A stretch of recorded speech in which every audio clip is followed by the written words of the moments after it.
Folks, Black Star Network is here.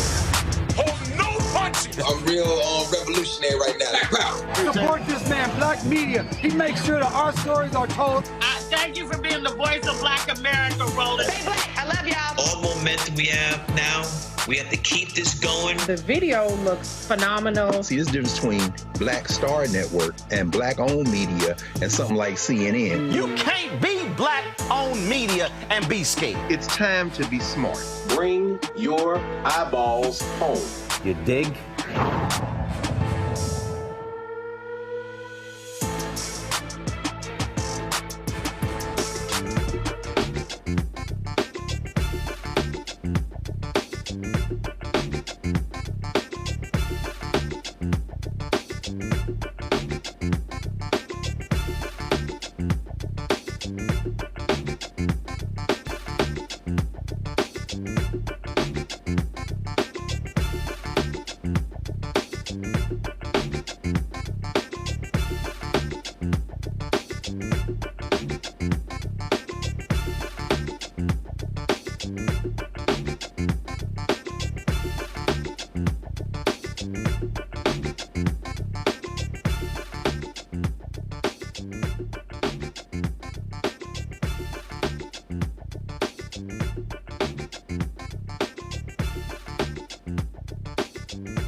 Today is Thursday, October 17th, 2024. Coming up on Roland Martin Unfiltered, streaming live on the Black Star Network. We are here in Rocky Mount, North Carolina at Word Tabernacle Church on the first day of early voting in North Carolina.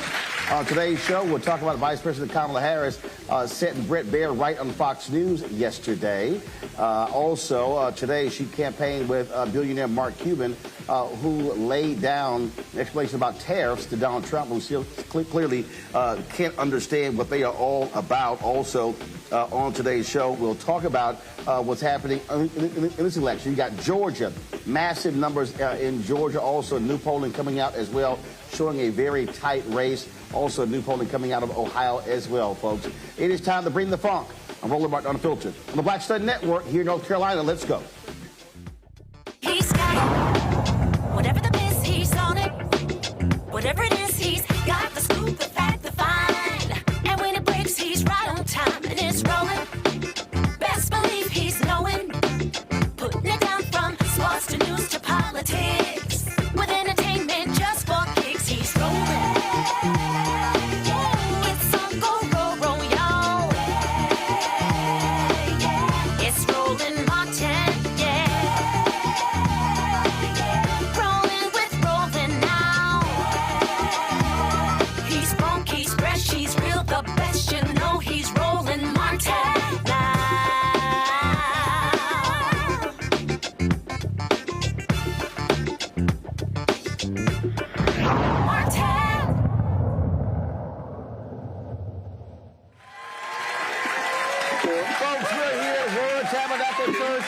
Rocky Mount, North Carolina. We are broadcasting live, again, Word Tabernacle Church in Rocky Mount, North Carolina. A crucial battleground state here in the country. There are seven battleground states, and this is certainly one of them. All the focus is on Wisconsin. Wisconsin, you have, of course, Pennsylvania. You have Michigan, North Carolina, Georgia, Arizona, and Nevada. And so all the attention is on these 7 states that will determine the next president of the United States. Early voting begins today in North Carolina, and folks at the polls very early this morning. I stopped by 3 early voting locations, and they said folks were lined up. I talked to one woman. She said it was so many people. She said, look, I'll come back this afternoon because there's too many folks in line, which is always a good thing. Now in Georgia, they broke their first day record. Nearly 300,000 folks voted on the first day in Georgia. Black turnout was off the charts. And we're seeing a significant turnout in Pennsylvania.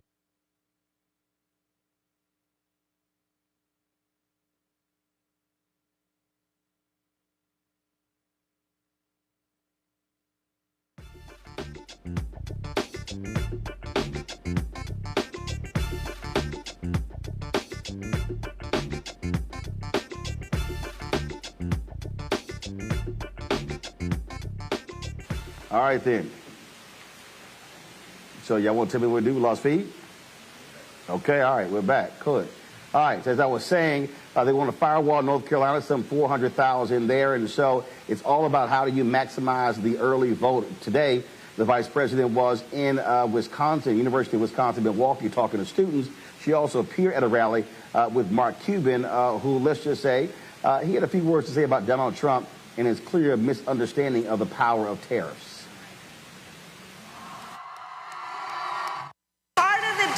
Between the way we see our country and the world and the way my opponent sees it is we actually see real people and care about them and have a sense of understanding about how tough times can be, but how good times can be if we put the work into solving problems instead of trying to run on problems like Donald Trump.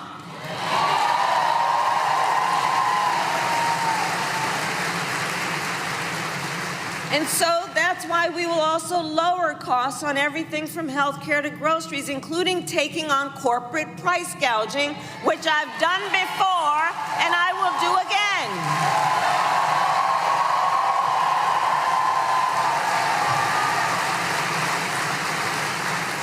And we will give a middle-class tax cut to 100 million Americans, including $6,000 for young parents, parents who are just starting out during the first year of their child's life, knowing the vast majority of our parents have a natural desire to parent their children well, but not always the resources to do it. And so this is about helping folks out to be able to buy a car seat and a crib just during that most critical phase of their child's development. This is all about dignity, and this is about understanding.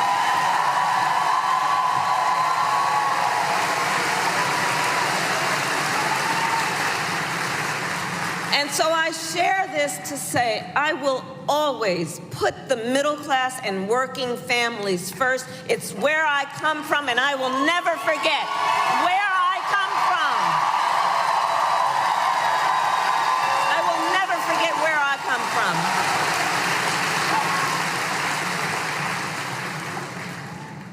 from. Now, Donald Trump has a different plan.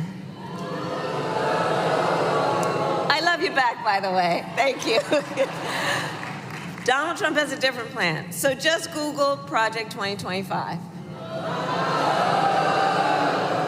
Now we're at a place of higher learning, so I must say, I can't believe they put that thing in writing. I really can't. They put it in writing, they bound it, like they bound it and handed it out. So look, we read it. Right? It's a detailed and dangerous blueprint for what he will do if he is elected president. You know, I've said many times, you've heard me say, Donald Trump is an unserious man, and the consequences of him ever getting his foot back in the Oval Office are brutally serious. Brutally serious. So Donald Trump, right? That's why we're here together, and we're here because we know we got work to do still. Donald Trump will give billionaires and corporations massive tax cuts. He will cut Social Security and Medicare. He will get rid of the $35 cap on insulin for seniors. He will make it easier for companies to, check this out, he will make it easier for companies to deny overtime pay for workers. And will impose what I have named a Trump sales tax, because essentially he plans on putting a 20% tax, if not higher, on everyday basic necessities, which economists have estimated will cost the average American $4,000 more a year. And on top of all of this, Donald Trump intends to end the Affordable Care Act. And he has no plan to replace it. You guys watch the debate. He has, quote, concepts of a plan. Concepts.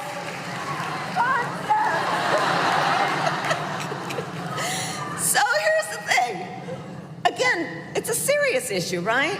So he's going to threaten the health insurance coverage of 45 million people in America based on a concept. Taking us back to when insurance companies had the power to deny people with pre-existing conditions. You remember what that was? Well, we are not going back. At the same rally, Mark Cuban shared his thoughts about Trump and tariffs. You know, in my career, I've learned a lot about business, including how tariffs work. Now, let me just ask you a question. Do you all know anybody who doesn't know how tariffs work?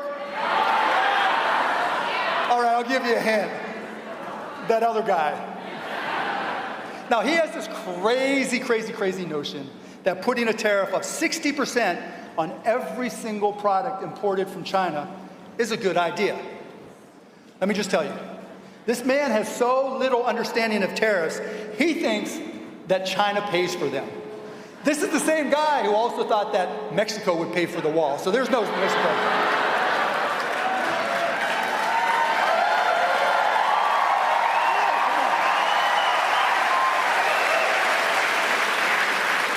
Did Mexico pay for that wall? Hell, no, no, you said it wrong. Hell no. That's what I'm talking about. You know, we all know that across-the-board tariffs are a tax on everybody. All the major economists have said so. Kamala has talked about it over and over again. But, you know, I'm going to give him a little bit of credit. So, folks, we live streamed that rally. You can actually go to our YouTube channel. You can also go to the Black Star Network to actually see that. Now, yesterday we were live. Fox News aired their interview with Vice President Kamala Harris. As y'all know, I said it point blank, they're the communications arm of the Republican National Committee. And so things got a little contentious between the VP and Bret Baier. Here is some of that conversation. So, looking back, do you regret the decision to terminate Remain in Mexico at the beginning of your administration? At the beginning of our administration, within practically hours of taking the oath, the first bill that we offered Congress, before we worked on infrastructure, before the Inflation Reduction Act, before the CHIPS and Science Act, before the bipartisan Safer Communities Act, the first bill, practically within hours of taking the oath, was a bill to fix our immigration system. Yes, ma'am. It was called the U.S. Citizenship Act of 2021. Exactly. It was essentially a pathway to citizenship for the... Yes, ma'am. May I finish responding, please? But you have to let me finish, You please. had the White House and the House and the Senate, and they didn't bring up that bill. I'm in the middle of responding to the point you're raising, and I'd like to finish. Yes, ma'am. We recognized from day one that, to the point of this being your first question, it is a priority for us as a nation and for the American people. And our focus has been on fixing a problem. And from day one, then, we have done a number of things, including to address our asylum system and put more resources, getting more judges, what we needed to do to tighten up penalties and increase penalties for illegal crossings, what we needed to do to deal with points of entry between border entry points. That's the work we did, and we worked on supporting what was a bipartisan effort, including some of the most conservative members of the United States Congress, to actually strengthen the border. That border bill would have put 1,500 more border agents at the border, which is why I believe the Border Patrol agents supported the bill. It would have allowed us to stem the flow of fentanyl coming into the United States, which is a scourge affecting people of every background, every geographic location in our country, killing people. It would have allowed us to put more resources into prosecuting transnational criminal organizations, which I have done as the Attorney General, former Attorney General of a border state. Madam Vice President, a couple of things. Prosecuted trafficking of drugs, guns, and human beings. And Donald Trump, but let me just finish. 6 Democrats voted against that bill. Learned about that bill and told them to kill it because he'd prefer to run on a problem instead of fixing a problem. And in this election, this is rightly a discussion that the American people want to have. And what they want are solutions, and they want a president of the United States who's not playing political games with the issue, I hear you. but actually is focused on the issue. I hear you.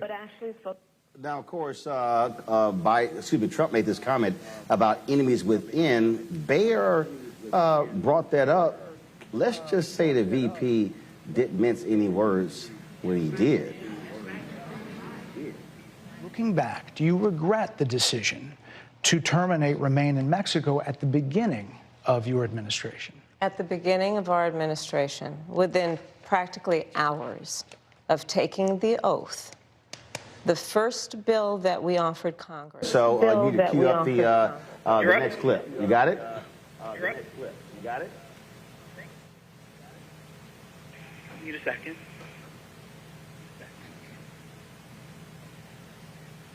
And so this is one where he's been talking about the rallies, the enemy within, criticizing the left and Democrats. Then, of course, he was on the Fox News for a so-called women's town hall, which was actually packed with Republican supporters. And so there was no transparency there. Of course, Harris Faulkner said nothing about that in terms of who was actually in the room. So was it a real town hall of folks asking questions? It was really a Republican luncheon. All right, are we ready for the clip? Go. We asked that question to the former president today. Harris Faulkner had a town hall, and this is how he responded. I heard about that. They were saying I was like threatening. I'm not threatening anybody. They're the ones doing the threatening. They do phony investigations. I've been investigated more than Alphonse Capone. He was the greatest gangster. No, it's true. No, but think of it. It's called weaponization of government. It's a terrible thing. So, Brett, I'm sorry, and with all due respect, that clip was not what he has been saying about the enemy within that he has repeated when he's speaking about the American people. That's not what you just showed. Well, he was asked about that specific... No, that's not what you just showed. In all fairness and respect to you. That was the question that we asked him. You didn't show that, and here's the bottom line. He has repeated it many times, and you and I both know that. And you and I both know that he has talked about turning the American military on the American people. He has talked about going after people who are engaged in peaceful protest. He has talked about locking people up because they disagree with him. This is a democracy. And in a democracy, the President of the United States, in the United States of America, should be willing to be able to handle criticism without saying he'd lock people up for doing it. And this is what is at stake, which is why you have someone like the former chairman of the Joint Chiefs of Staff saying what Mark Milley has said about Donald Trump being a threat to the United States of America. Well, they didn't like that answer. Let's bring in our panel. Dr. Dola Haynes, of course, Georgetown University School of Foreign Service.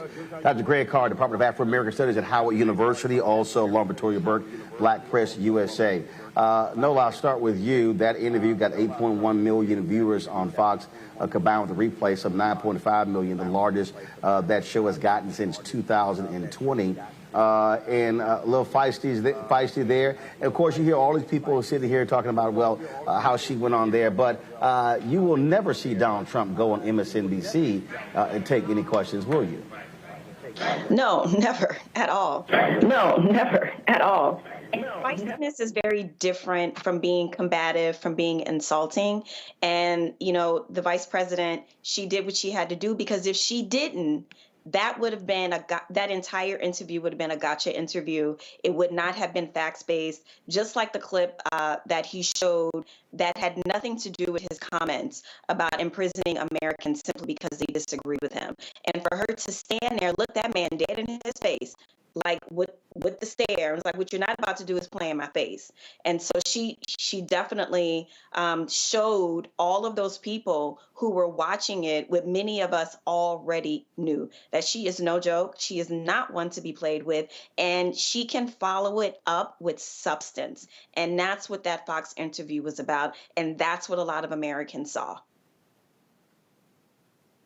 Lauren, again, it was a 26-minute interview, and there, of course, everybody lauded him, saying, oh, he's a journalist. But let's be real clear. The Fox News is the communications arm of the Republican Party, and, of course, they paid a $787.5 million settlement advancing Donald Trump's lies, still involved in the Smartmatic lawsuit. I wouldn't have given the Fox News any time of day. Yeah, well, I mean, we are at a point with journalism where journalism and politics has intersected, and some of these so-called journalistic platforms are really political arms masquerading as journalistic platforms. And because the First Amendment really allows journalists really to do almost anything in terms of editorial content, you know, Fox News has never checked on what they do. So what we had there was Bret Baier with his narrative agenda that by some coincidence matches exactly what the Republican Party and Donald Trump has been saying about immigration and everything else, with all these facts not in evidence narratives about people who've been murdered by people who have immigrated to this country, and then blaming whoever's in office at the time for that, if that person is a Democrat. Then Bret Baier, of course, talking over the vice president when she's trying to make her points during the interview. So what we really had was Bret Baier interviewing himself, putting the typical Republican narrative in place during the interview, and of course, talking over the vice president when she's trying to answer a question. You know, understanding the fact that, of course, the vice president is trying to run out the clock, which all politicians do during these things. You're trying to run out the clock as much as you can during an interview, particularly if it's 30 minutes. But still, even with that, that was an unusual number, an unusual amount of interruption by Bret Baier, particularly when a point is being made that Fox News audience is not used to hearing. They do it all the time. They do it around the clock. And it is a really good example of how journalism has become extremely, extremely political. Greg Carr, first of all, when you look at how folks view this, of course, you had folks on the right saying, oh, my God, she's awful. She didn't answer any questions. Her supporters said how she actually crushed it. Your assessment of what we saw with this interview? Well, Roland, we know that there's nothing to lose. She has nothing to lose by going to Fox. I think, I'm not a biblical scholar. Is it Gideon that talked about going into the enemy's tent and turning over the tables? So anyone who watches Fox, the biggest legacy media news station there is around, is probably not going to change their mind. Maybe some people, maybe some will, maybe some won't. But the key there is, she's in full spectrum, kind of everywhere at once mode now. I mean, she sat with you finally. And, like Lauren said, these things have blended so much that she's in the Shade Room. She's in the Breakfast Club. She's with Howard Stern. Call Me Daddy. She's everywhere. You can't beat Trump in terms of the wall-to-wall exposure because he's dropped all pretenses. And when you commingle that with his diminished mental capacity, whether he's swaying to the tunes of everything from Dixie to whatever else they can throw on to opera, standing next to the dog killer Kristi Noem, or whether he's just blurting out his absurdities. He's going to get coverage everywhere. But what she seems to have done now is basically say, I'm here. What you going to do? It does communicate strength. Now, as you opened, the early voting in Georgia, over the 300,000 mark, 2 days in a row, over nearly 700,000 early votes already cast in Pennsylvania, sitting there in North Carolina. And I always shout out to Rocky Mount, the home of Buck Leonard and Thelonious Monk and all those heroes down there. We know that now the key is to treat every day between now and November 5th as election day. Take November the 5th out of play, if we can, by early voting. So I think that interview where she punched Bret Baier in the face, and even Brit Hume had to admit, she scored some points. Yeah, Bret Baier last night played the stand-in for Donald Trump. And slapping him around is as close as she'll get to slapping around a coward who is ducking her. And so I think what she's doing now, even as she comes here this weekend for Howard's homecoming on her HBCU tour before she decamps later in the day, I think Saturday is the day the kids are saying she'll be here to go to more battleground states. She is now, looks like she's treating every day between now and November the 5th as a get out the vote opportunity and going as full spectrum as she can in mass media. And hell, that seems to me to be a pretty good strategy. All right, folks, we're going to go to a break. We come back. We're going to chat with our faith panel about what's happening here in North Carolina. Again, a crucial battleground state. We're broadcasting live here at Word Tabernacle Church in Rocky Mount, North Carolina. We'll be right back on Roland Martin Unfiltered on the Black Star Network.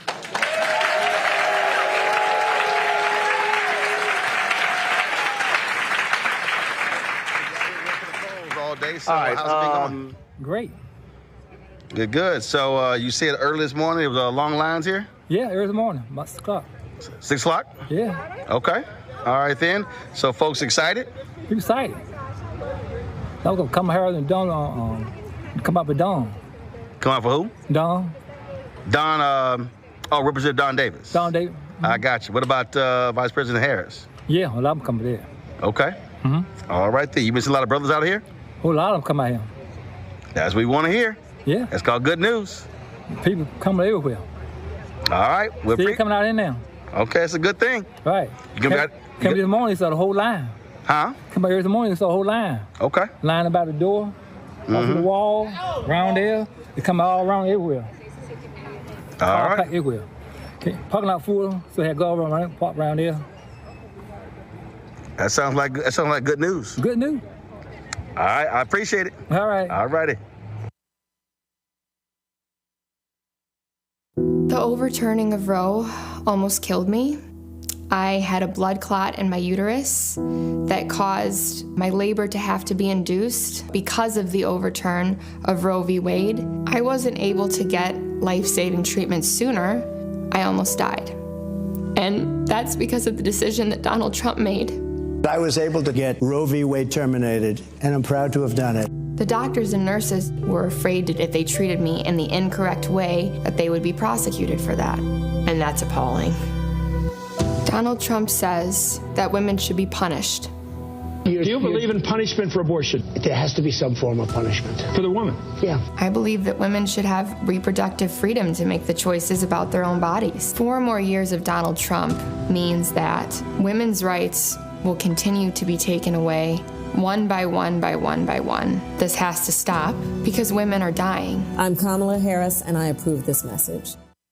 He told us who he was. Should abortion be punished? There has to be some form of punishment. Then he showed us. For 54 years, they were trying to get Roe v. Wade terminated, and I did it, and I'm proud to have done it. Now Donald Trump wants to go further with plans to restrict birth control, ban abortion nationwide, even monitor women's pregnancies. We know who Donald Trump is. He'll take control. We'll pay the price. I'm Kamala Harris, and I approve this message. In 2016, Donald Trump said he would choose only the best people to work in his White House. Now those people have a warning for America. Trump is not fit to be president again. Here's his vice president. Anyone who puts themselves over the Constitution should never be president of the United States. It should come as no surprise that I will not be endorsing Donald Trump this year. His defense secretary. Do you think Trump can be trusted with the nation's secrets ever again? No. I mean, it's just irresponsible action that places our service members at risk, places our nation's security at risk. His national security advisor. Donald Trump will cause a lot of damage. The only thing he cares about is Donald Trump. And the nation's highest-ranking military officer. We don't take an oath to a king or a queen or to a tyrant or a dictator. And we don't take an oath to a wannabe dictator. Take it from the people who knew him best. Donald Trump is a danger to our troops and our democracy. We can't let him lead our country again. I'm Kamala Harris, and I approve this message. Hello, I'm Jamia Pugh. I am from Coatesville, Pennsylvania, just an hour right outside of Philadelphia. My name is Jasmine Pugh. I'm also from Coatesville, Pennsylvania. You are watching Roland Martin Unfiltered. Stay right here. Going to a wide shot? We're going to the bump. Supposed to do. Okay. That's right. Talk about why that matters.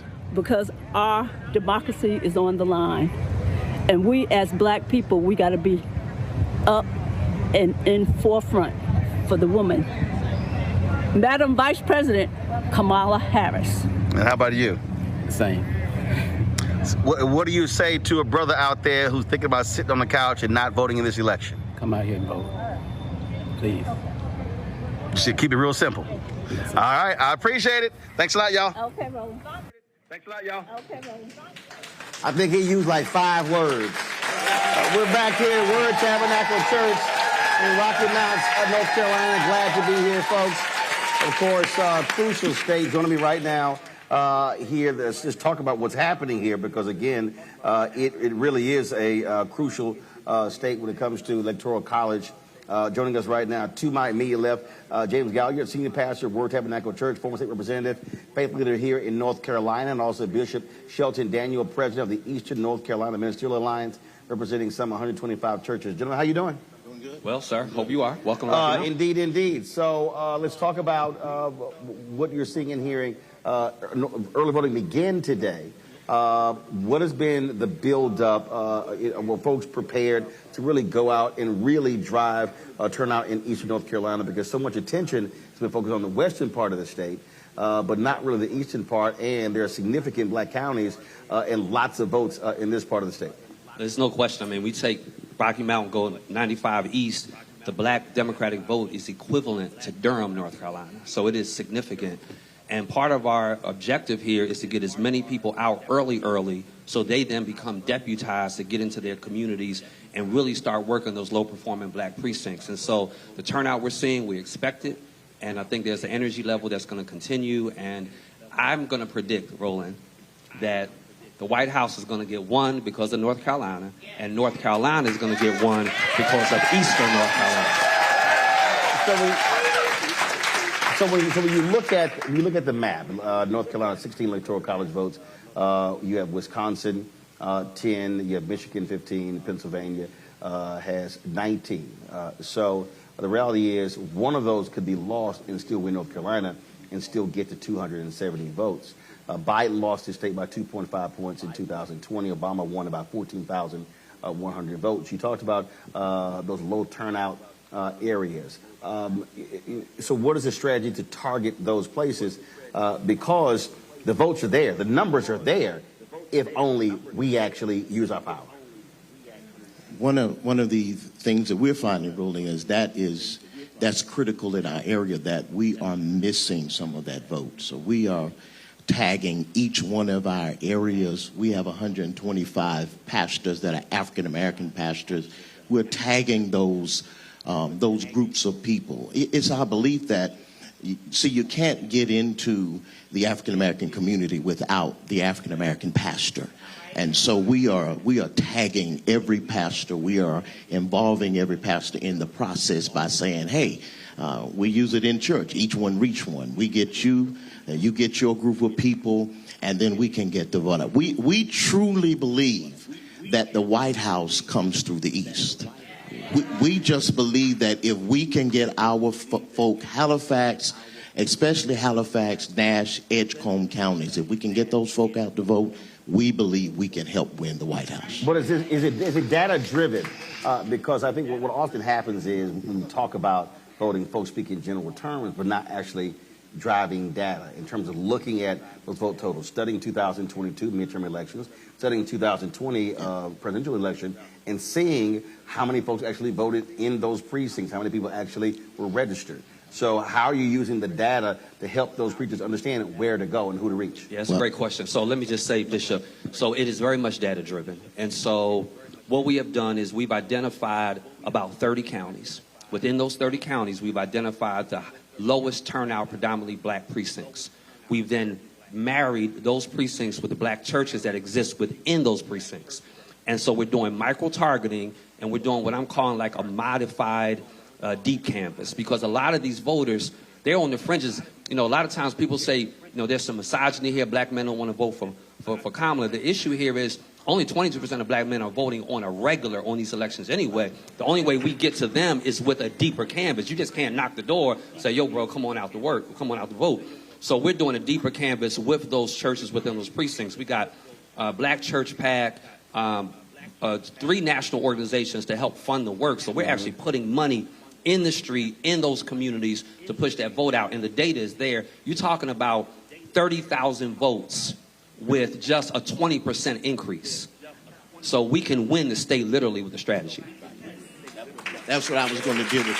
Because we found in the last few elections, not presidential elections, municipal elections, that folks lost by hundreds of voting that we could have won in just one. Absolutely. Just about 401 votes. Absolutely. 401. That's who I was speaking of, that we could have won that election with 400 more votes. So we know that right in just this vicinity, we can dig up that amount with the strategies that we have with the African American pastors. We lost who I believe is the best district attorney in our state, Robert Evans, the last election. And he lost by less than a vote per precinct. Wow. Just a vote, with only a 44% voter turnout and a large black Democratic community, which is Edgecombe County. So we know the numbers are there. It's just a matter of the one asset that exists in every one of those low-performing black precincts is the black church. Well, which is why one of the things I keep saying all across the country is that part of the reason we're not winning is we're not actually voting at our capacity. And really, the number should be 70% of the capacity. If everyone else is voting, as we know how the numbers go, if black folks are voting at 70% of all eligible voters, we literally sweep elections, local elections, state elections, statewide offices. But again, it's really hitting that particular number. And unfortunately, in many of our communities, we're not driving the data. Again, we're just sort of having these general conversations, general get out the vote efforts, as opposed to saying, no, listen, I don't need this group. You got Divine Nine or Prince Hall Mason or others, and I need you trying to go everywhere. Just focus on these 3 or 4 areas and then push that number and pick up 3, 4, 5, 6, 700 votes, and you replicate that. Yeah, all of a sudden you get to that 30,000 or even more.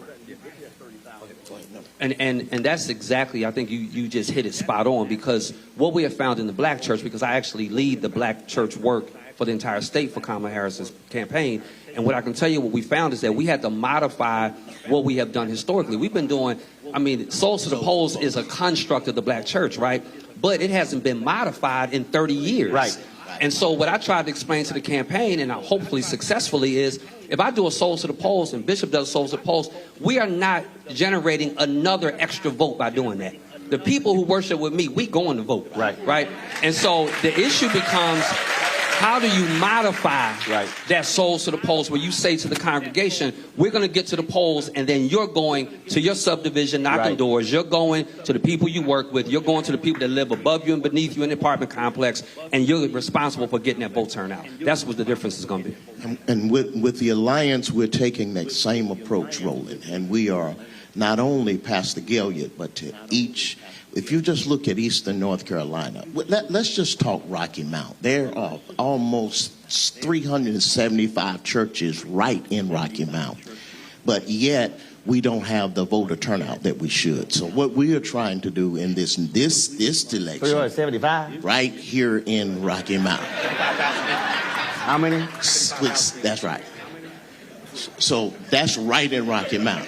Oh, he said 55,000 people, 375 churches. 375 churches. Y'all got to realize, I'm from Houston. We got 20,000 at our church. So that's minus 374. I got you. Go ahead. And so when you look at that alone, for Robert to lose, for Sherry to lose, that's a tragedy when we could have won it right here. So what we are doing is we're taking Pastor Gilliard's model, and we are folding it out into not only just the 375 churches in Rocky Mount, but this covers Wilson and Nash and Edgecombe and Halifax and Bertie and other counties that we're trying to fold this out, and we believe that we can win it by doing that. But Roland, there is an elephant in the room. The elephant in the room is that the black church is different. And so, I grew up in an era watching Leon Sullivan and Zion Baptist and various ministers going to Congress and taking over United New College Fund and all that. We live in a church. G.K. Butterfield sent me a text today of a white church in Phoenix, Arizona, who said, if you read the Bible and if you pray and if you claim yourself a Christian, you can't be if you vote for Kamala Harris. And then their LED wall had Bibles and ballots with a bunch of flags. Here's my point. My point is that our white counterparts are not afraid to address political things in their pulpit. No. We are the ones that have been shirking back. Right. And so black pastors need to press the issue of voting, bringing in candidates, challenging people. We got to take this thing all the way up. And we've kind of shirked back over the years.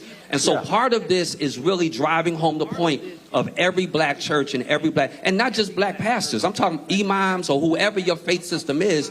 We have to make sure that we're engaging people politically. We have that audience. Now we have to leverage them for more than coming to Jesus. I tell folk, I'm excited that you're going to heaven, but until you get there, I want you stuck in hell, right? And the way we prevent that is by making sure we get to the polls and turn some stuff around. Well, I think that part of it has been because you've had folks who are, scared to death of losing their 501c3 status. Right. But the law is clear. It says you can't endorse a candidate. You can talk about issues. You can literally say, this is where this person stands on these issues. This is where this person stands on these issues, and go from there. So I think that that's been one of the big problems for so many church leaders. But the same thing for many black organizations. When I was at Congressional Black Caucus Foundation, ALC, I hit the leadership of Prince Hall Masons. I was like, where y'all at? Because I've been saying the problem that I have for many of our black institutions, we have all of this capacity. We have international organizations that are national, that are regional, that are state. With D9, they are grad chapters, undergrad chapters. We got programming going all the way down to elementary school. I said, but so much of the focus is actually on internal, not external. I said, if you actually go in a lot of communities, and if folk walk in their colors, there are black folks who have no idea if they see peaky green who those folks are. If they see black and gold or purple and gold or red and white or crimson and cream, they have no idea. I said, that's a problem because folks should be able to know exactly who we are based upon our work. And that's the thing, how we have to get all of this organizational capacity to operate differently than how we've been doing over the last 34 years. One of the things that we have found as a struggle, even in this campaign, Roland, is getting those from the outside to understand how the African American church operates. And it is... We say those from the outside, who? Those who don't understand that the African American church is pastor driven. Yeah, but who's on the outside? Well, if you are talking about, like the folks that's working the campaigns. But see, here's the thing, though. They don't grasp that you can't get into Rocky Mount, North Carolina, faith-based community without coming through James Gilliard. No, I understand. And so that's being missed. But see, but I actually want us to reverse that. Because what I'm seeing, part of the reason why I believe that when you look at our numbers nationally is that we have allowed voting to become candidate-driven, party-driven, as opposed to us-driven. So if we establish what our agenda is, then all of a sudden we're actually driving that. That's why we had the Win with Black Men call. So the day Biden drives out, the Win with Black Women call happens every Sunday. And so they had 44,000 on that call that Sunday. We had 55,000 on the Win with Black Men call the next day. We raised $1.5 million. We purposely kept $500,000. And that was one very high-profile person came to me. The sister came to me, and she said, well, a lot of folk with the finance committee were upset and that y'all were the only group, and all the groups that had these calls, that kept some of the money. I was like, I know, it was my idea. And I said, we're going to do it again. And I said, so let me explain to you why we did that. Because I have been saying, and I've said, I'm tired of us raising money, sending it to campaigns, and then begging for the money to come back into our community. I said, so we raised $1.5 million. $1 million went to the campaign, but $500,000 was retained by us, and we distributed that to black male organizations that were doing on-the-ground efforts. There were 146 groups that applied for the grants. So that shows you the need was out there. And a brother who actually, he texted me today, a pastor texted me today, and he wanted to send $500 to the Vice President's campaign on behalf of the brothers. I actually said, no, send the Black Voters Matter. Because, again, if we are focused on our ground game, regardless of the election, it doesn't matter who the candidate is. Which then means that we have to be of a mindset where we are literally funding our GOTV efforts. And then we keep that alliance together. Because what keeps happening is we expend a massive amount of energy organizing and mobilizing for voting, but the moment the election is over, it all dissipates. That has to be 365/7, because there's some kind of election next year, correct? Municipal. And there's going to be election the year after that. And so I'm just not interested in having to restart stuff. Keep those things in place, fund those things in place, and then when the candidate comes, say, we already have an infrastructure. Now, where are you staying on our issues? You are spot on. Spot on. And so I'll say two things. Part of what excites me about the work is exactly that. So because what happens is the work is funded by a coordinated campaign.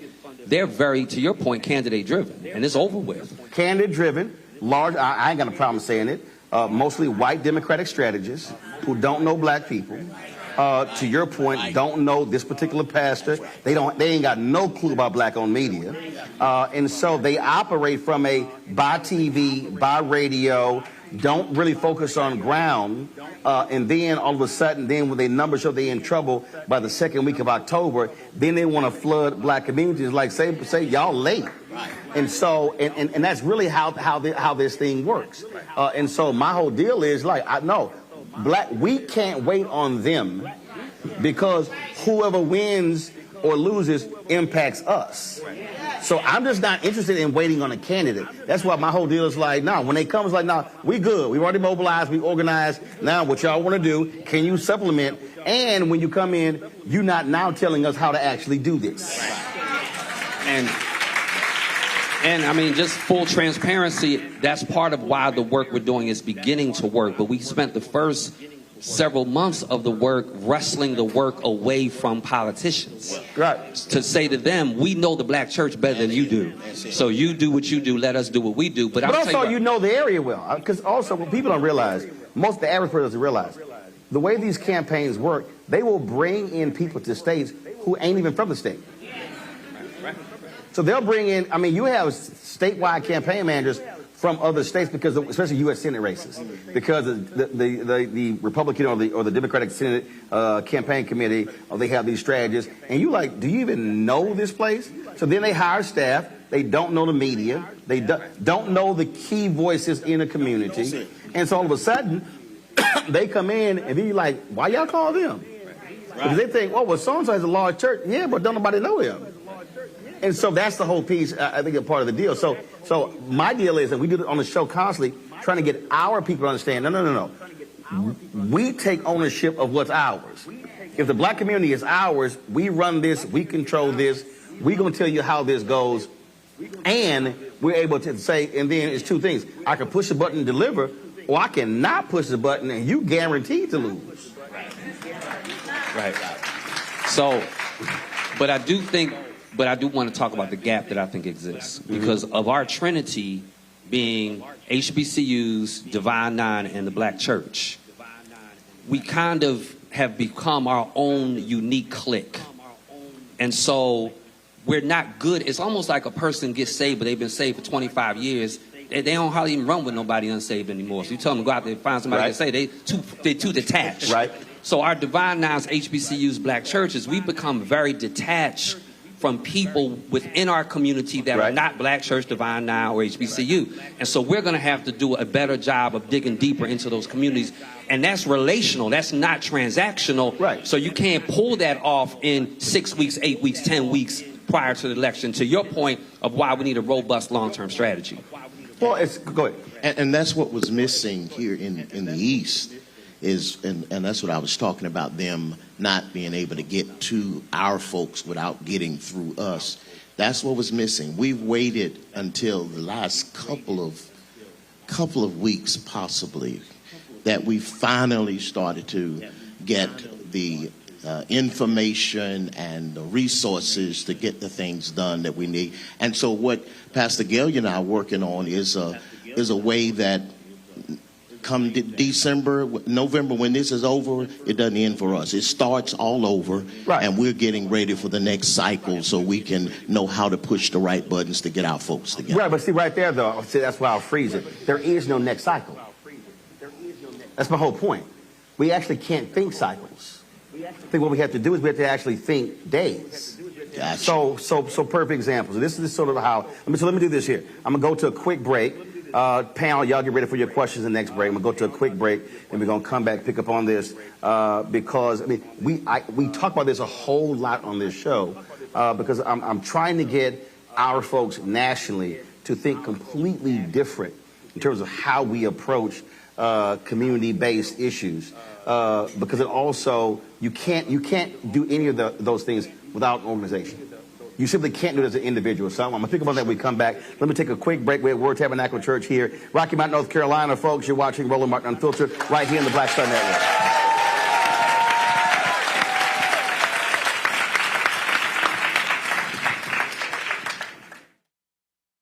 IVF is a miracle for us because it allowed us to have our family. After having my daughter, I wanted more children. But my embryo transfer was canceled 8 days before the procedure. Donald Trump overturning Roe v. Wade stopped us from growing the family that we wanted. I don't want politicians telling me how or when I can have a baby. We need a president that will protect our rights, and that's Kamala Harris. I'm Kamala Harris, and I approve this message. of 100 Republicans who worked in national security for Presidents Reagan, both Bushes, and for President Trump, now endorsing Harris for president. She came up as a prosecutor, an attorney general, into the Senate. She has the kind of character that's going to be necessary in the presidency. Vice President Harris is standing in the breach at a critical moment in our nation's history. We have a shared commitment as Americans to do what's right for this country. This year, I am proudly casting my vote for Vice President Kamala Harris. Former generals, secretaries of defense, secretaries of the Army, Navy, and Air Force, CIA directors, and National Security Council leaders under Democratic and Republican presidents, Republican members of Congress, and even former Trump administration officials agree there's only one candidate fit to lead our nation, and that's Kamala Harris. I'm Kamala Harris, and I approve this message.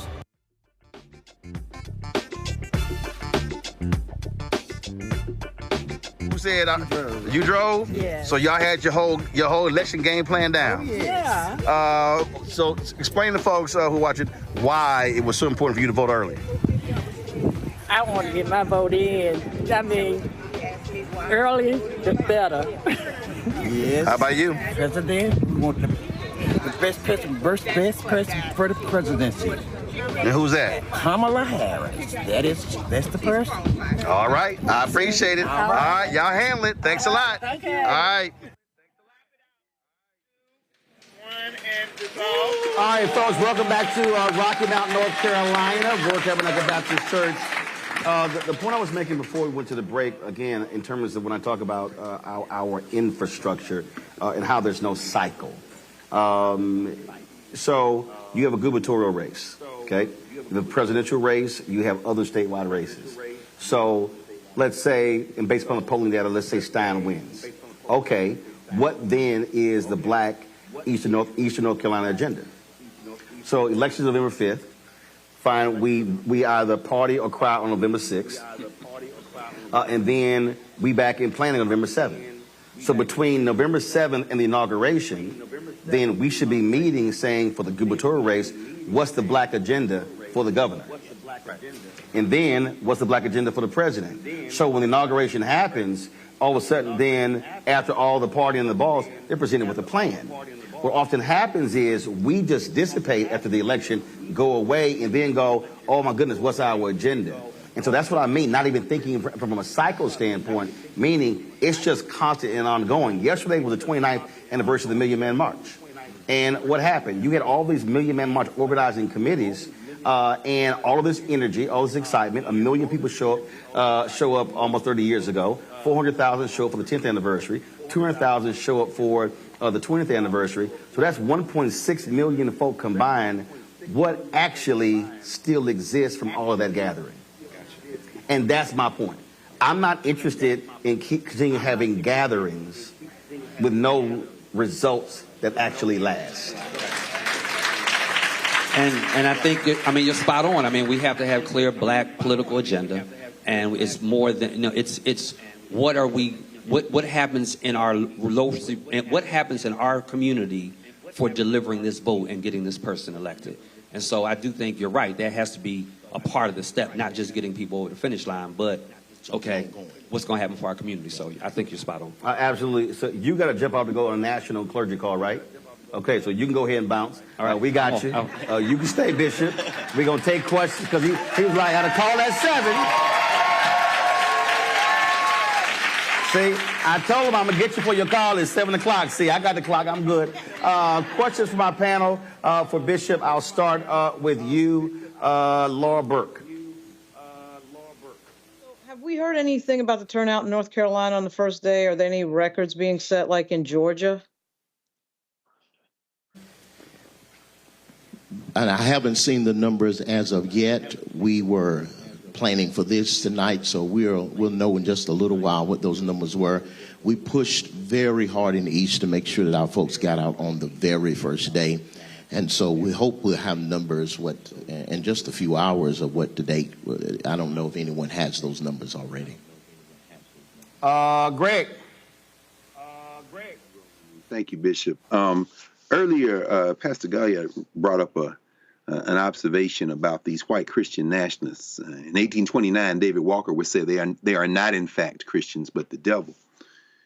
That having been said, that wall that is far too often erected that separates church from state in black religious communities, how do you envision us, for lack of a better term, weaponizing Christianity so that we don't shy away from the commingling of our politics and our faith? And I don't mean in a way to say to get out the vote. No, I mean in a similar kind of aggressive way that these white Christian nationalists have moved forward with the flaming cross and the sword to say we got to stamp out these black people because they stand in the way of our vision of a Christian America. How do we counterbalance that and maybe get our people up and on the horse? What an amazing insight. It is what we are seeing with this whole movement of folks declaring Christianity, but it's really not Christianity. They are claiming, as Donald Trump stands around with his Bible upside down, they are claiming to love Christ, but it is impossible to love Christ and offer some of the packages and things that Donald Trump is offering as we move forward. That's why democracy is on trial, because we have to make sure that someone who has no real connection with our Christ does not end up in office, because it's going to affect us. So we have to make sure that our people are clear that it's really not Christianity. Nola. Thank you so much for your very wise comments. So excitedly, I will be in North Carolina canvassing with the campaign next weekend. I'm very excited to do that. And if anyone sees me out there, please say hello. I'm very excited to come and join that particular battle. But my question is this. Pastor Gilliard had mentioned something very important to me. I do not fit within a Trinity. And there are many people that I know that do not fit within the Trinity. As a Black Catholic, I'm very curious, what would be an inclusive approach? What would that look like with Black Protestants, Black Catholics, Black Muslims, maybe Sikhs that identify, or just other different religious groups? Like, what could that look like going forward, as he talked about this kind of reshaping of the souls to the polls that hasn't, been revamped in 30 years? What could that inclusive vision look like? Because I think it's needed. Well, Bishop, I grew up in a Black Catholic church, and we were black first. So it wasn't that hard for us to align with Baptist churches and others, because we were black. And I think that's the key, Roland, is that the problems that we encounter are so different than others. So we have a tendency to just bind together. What it looks like is exactly what we are trying to put together now. This whole alliance piece is going to reach outside of just the Christian church. There are some other of our pastors and friends that are in the room, and we're looking to reach across the aisles and say, come November 6th, we've got work that has to be done, and it doesn't matter what denomination or cultural background you're with. We've got to figure out, how do we not just get to November 6th and that's the end? Right. That there's just so much work that we've got to do beyond November 5th. Yeah, because again, election is beginning. As I say, the election is the end of one process. It's the beginning of another process. See, the whole issue, even with Mark Robinson, it didn't just begin recently. Oh no, he been crazy. Right. So yeah. Oh no, he been crazy. Yeah. I mean, so Mark been crazy, and for us, he was new crazy. For us to defeat that, Roland, we've gotta begin immediately, because another Mark Robinson is going to pop up out of the woodwork, who is claiming that he loves our Jesus, but he really doesn't. So we got to fight. Mark Robinson is a new kind of crazy. And there are some of, and we got to be careful, do I need to say all that? Some of our folk are backing that based on misinformation. Oh, yeah. Oh, absolutely. But you've always had that. But also, I think one of the also issues is that we sometimes are afraid to call certain folk out. Right. And, I mean, look, one of the ways Clarence Thomas actually got on the Supreme Court was because there were different black folks he had met with, and black folks, I remember people saying this, well, you know, he had to say and do certain stuff to make white folk comfortable. Once he gets on there, then he's going to show us who he really is. Yeah. Well, he did. He did. And we see exactly who he is. That's right. As Dr. Maya Angelou said, you know, when they show you, believe them. Yeah. And so, because folks know, I ain't got a problem calling out nobody ignorant and black. So, I mean, but I think, again, a natural part of our focus, well, you know what, I don't want to say that. I don't really want to go public, you know. Let's have some quiet stuff behind. No, if you that crazy, I got to call you out. Absolutely. So, I mean, I can't just let you just ride your blackness and then you turn into that crazy fool. And most folk in this room know I'll just call it what it is, because Mark Robinson is definitely that. And then I look at all that goes on with Mark and him. See, him being black doesn't mean anything for me if he gonna be crazy. Right. Because I know a whole lot of black crazy folk. Right. I mean, I give me a white conscious person over a black crazy fool any day of the week. So it begins to be beyond ethnicity and cultural background. It's got to be on the issues of platforms, whatever it is we're standing on. Things along those lines. So, all right. Well, Bishop, look, we certainly appreciate it. Look, we want to see the fruits of that labor. And you know, the only thing that I will add, because we had this conversation last night in Elizabeth City. They were talking about, you know, part of the issue is lack of, you know, information in terms of media. And what we're seeing is that, and look, you know, I created this show because I wasn't interested in waiting on other folk to figure it out, or waiting on somebody to say, hey, yeah, let's go ahead and give you a show, because they still own it, they still control it.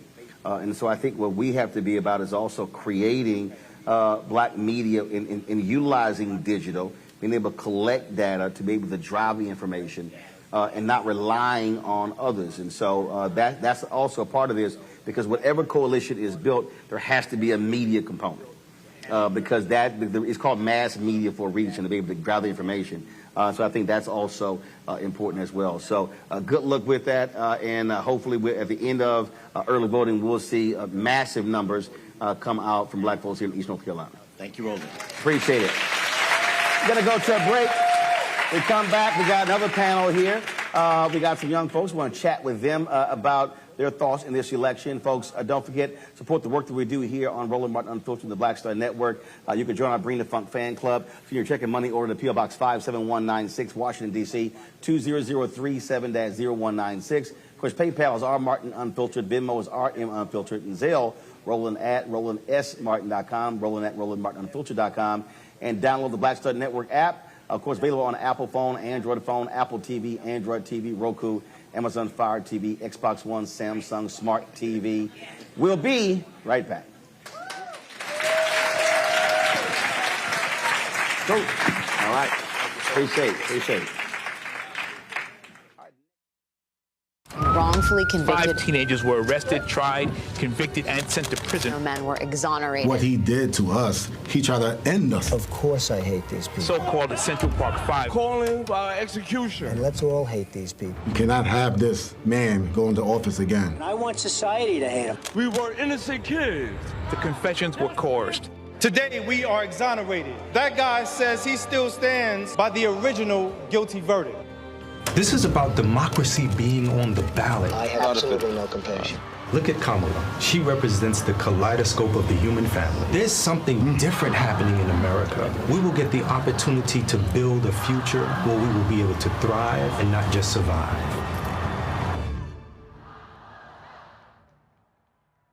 Kamala Harris has never backed down from a challenge. She put cartel members and drug traffickers behind bars. And she will secure our border. Here's her plan. Hire thousands more border agents. Enforce the law and step up technology. And stop fentanyl smuggling and human trafficking. We need a leader with a real plan to fix the border. And that's Kamala Harris. I'm Kamala Harris, and I approve this message. Here's a 78-year-old billionaire who has not stopped whining about his problems. Oh, she had a big crowd. Oh, the crowd. This weird obsession with crowd sizes. It just goes on and on and on.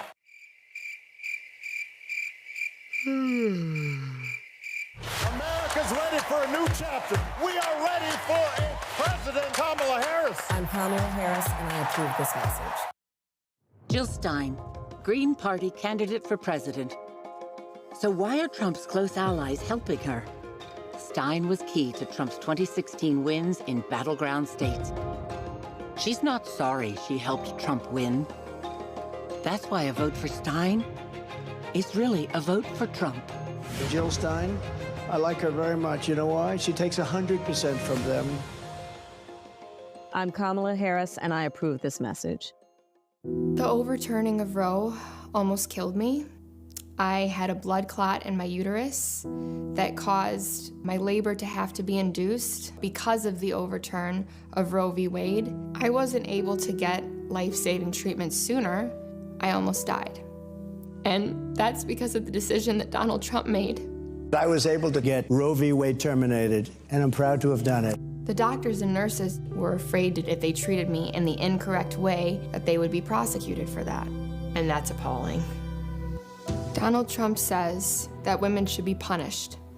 Do you believe in punishment for abortion? There has to be some form of punishment. For the woman? Yeah. I believe that women should have reproductive freedom to make the choices about their own bodies. 4 more years of Donald Trump means that women's rights will continue to be taken away one by one by one by one. This has to stop because women are dying. I'm Kamala Harris, and I approve this message. Hold up. So why is coming out here to vote important for you?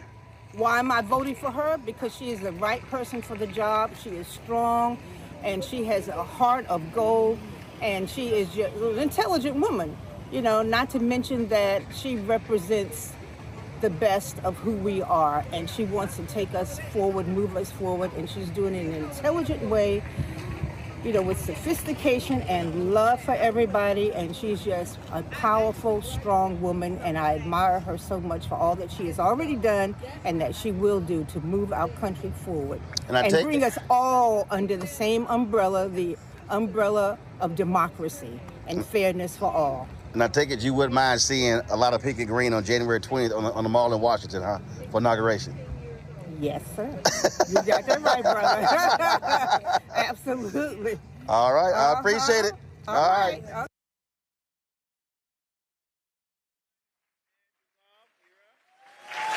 All right, folks. Welcome back to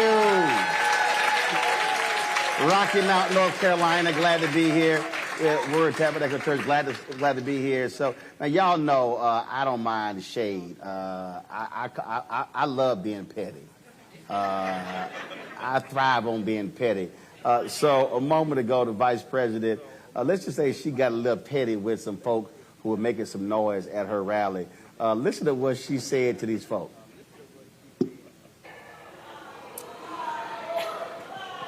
Oh, you guys are at the wrong rally. Oh, you guys are at the wrong rally. 30.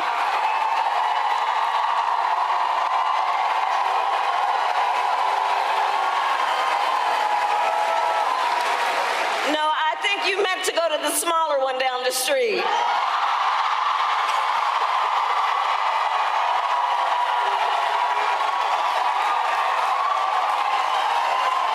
Come on.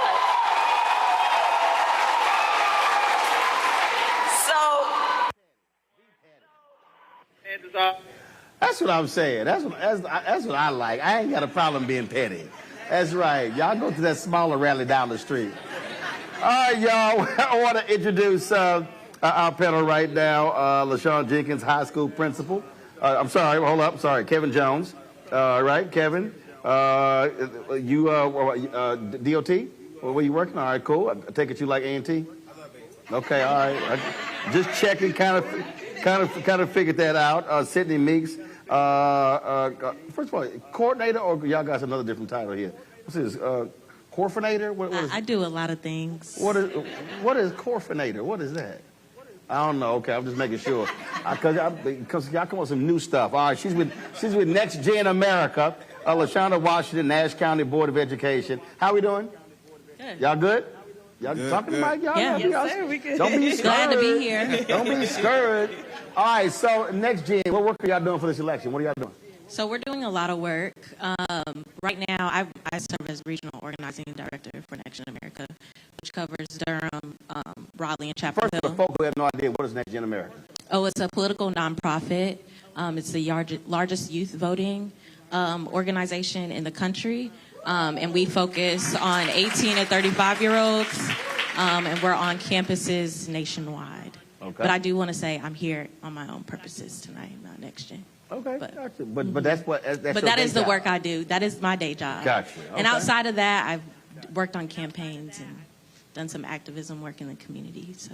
Okay. Yeah. All right. Sounds good. Mm-hmm. One of the things that I constantly am talking about, I'll run into folks anywhere from 18 to 39. They'll be complaining about politics, and they're like, okay, all these old folk, they keep running, and I keep trying to explain to them, well, they run and you don't. The second thing is, and it's a fact, older folk vote and younger folk don't. And so the reality is, if you look at millennials and Gen Z represent the largest demographic, but the bottom line is, when you look at who votes, 65 plus votes at a higher rate than any other group in the country. And so what I say to them all the time is, you can't complain about the folk who show up if you spending your time on TikTok. And so Kevin, and that's not being mean-spirited, it's just a fact. And so when you're having these conversations with peers, what are you saying when you hear some of that? So when I hear it, I'm talking to peers who are at that point where the student loans have gone into repayment, to where families have started to form, the big boy, big girl job, we'll call it, has started. And so what I remind them we call it adulting. Oh, yeah, adulting, yeah, hashtag adulting, yeah. But what I remind anybody who I engage with is that, we have to build the world and the political landscape that is reflective of what we need. We can't keep allowing our parents' generation to make our bed, clean our dishes, and pay our bills. We have to make sure that we are the ones now leading and taking care of them honestly, and making something that not only benefits us, but benefits those who looked out for us and also those who we are bringing into this world. But also, I think it's also getting them to understand that, first of all, no matter what stage of your life, whether you're 18, perfect example, yesterday I was at Elizabeth City State University. And I was talking to students there, and they were saying, they're having the conversations, and you get folks who say, well, I don't think election matters. And I'm going, okay, but you're attending a state university. Your funding is dependent upon the state legislature. So to act as if voting doesn't matter, it has a direct impact on your facilities, on buildings, on staffing, things along those lines. And so what I try to do to get folks to understand is ask them, what are the three things that you care about? So they now can, it forces them to have to put some skin in the game versus saying, well, I'm just sort of checking out. Your thoughts on that in terms of when you're having these discussions, or when you hear discussions, what are they going like? So when I have these discussions, I'm usually amongst parents because I am a parent. So we talk about education, and then that's how I get their buy-in. That's how I talk to them, because in North Carolina, education is funded by your property taxes. Yep. So, and to change how education is funded, we must elect the people that we want in charge. So that starts with our local elections. So I'm like, do you know who your representative is? Girl, don't even get started on that one. Man, the folks, oh my God, folks just start throwing out names. And they do. And they have no idea. And it's kind of like, no, that is not your council member. Right. That's a member of Congress. Yes. No. And don't even ask them who their school board member is. Oh, Lord, go ahead, I'm sorry. But you are totally right. People do throw names, and that's an opportunity for education. I let them know, hey, no, this is your congressman, this is your school board member, and then we just grow the conversation, then we let it grow organically. I don't try to shove anything down their throat. I just try to meet them where they are. Oh, I'm shoving them. I'm just letting you know. No, I mean, because I'm serious. I've been saying this for the longest. We literally got to have a return to Schoolhouse Rock. The number of people who ain't got no idea about public policy is crazy. Like, I had to literally cuss some folk out the other day. I ain't got a problem saying it. So y'all can front all y'all want to. So I know some of y'all. Okay, you're not alone. I do it sometimes. Baby, I know some of them be cussing the parking ministry. They be cussing the parking ministry on Sunday.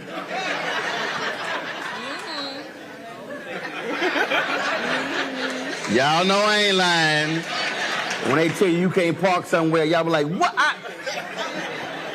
But seriously, when we were talking about just no understanding, like I had to cuss somebody out 2 days ago. They were acting a fool, saying, well, Vice President Kamala Harris is playing, you know, it's not black male specific. And I said, fool, you cannot pass a bill that is specifically for one group based upon race. They were mad because it said, and others. I'm like, yeah, fool, because you can't do that. And these people are I ain't trying to meet them where they are. I'm trying to meet them outside. It drives me crazy because they didn't promote that stuff, and people walk around saying, well, you know, it ain't black male specific, or it's not black specific, so therefore I'm not buying it. You can't do that. Right, and which leads honestly to misinformation.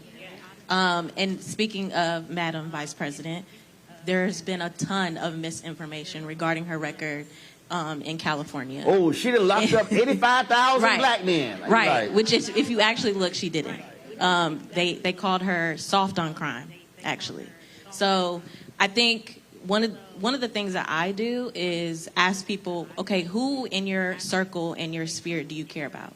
So for me, I have a sister who is a black gay woman in America. So whether we agree or disagree on that, as Christians, she should not be hated or killed for who she loves, right? I have a brother who is a type 1 diabetic. I can't tell you how many conversations we've had in our household as he was growing up about paying for insulin.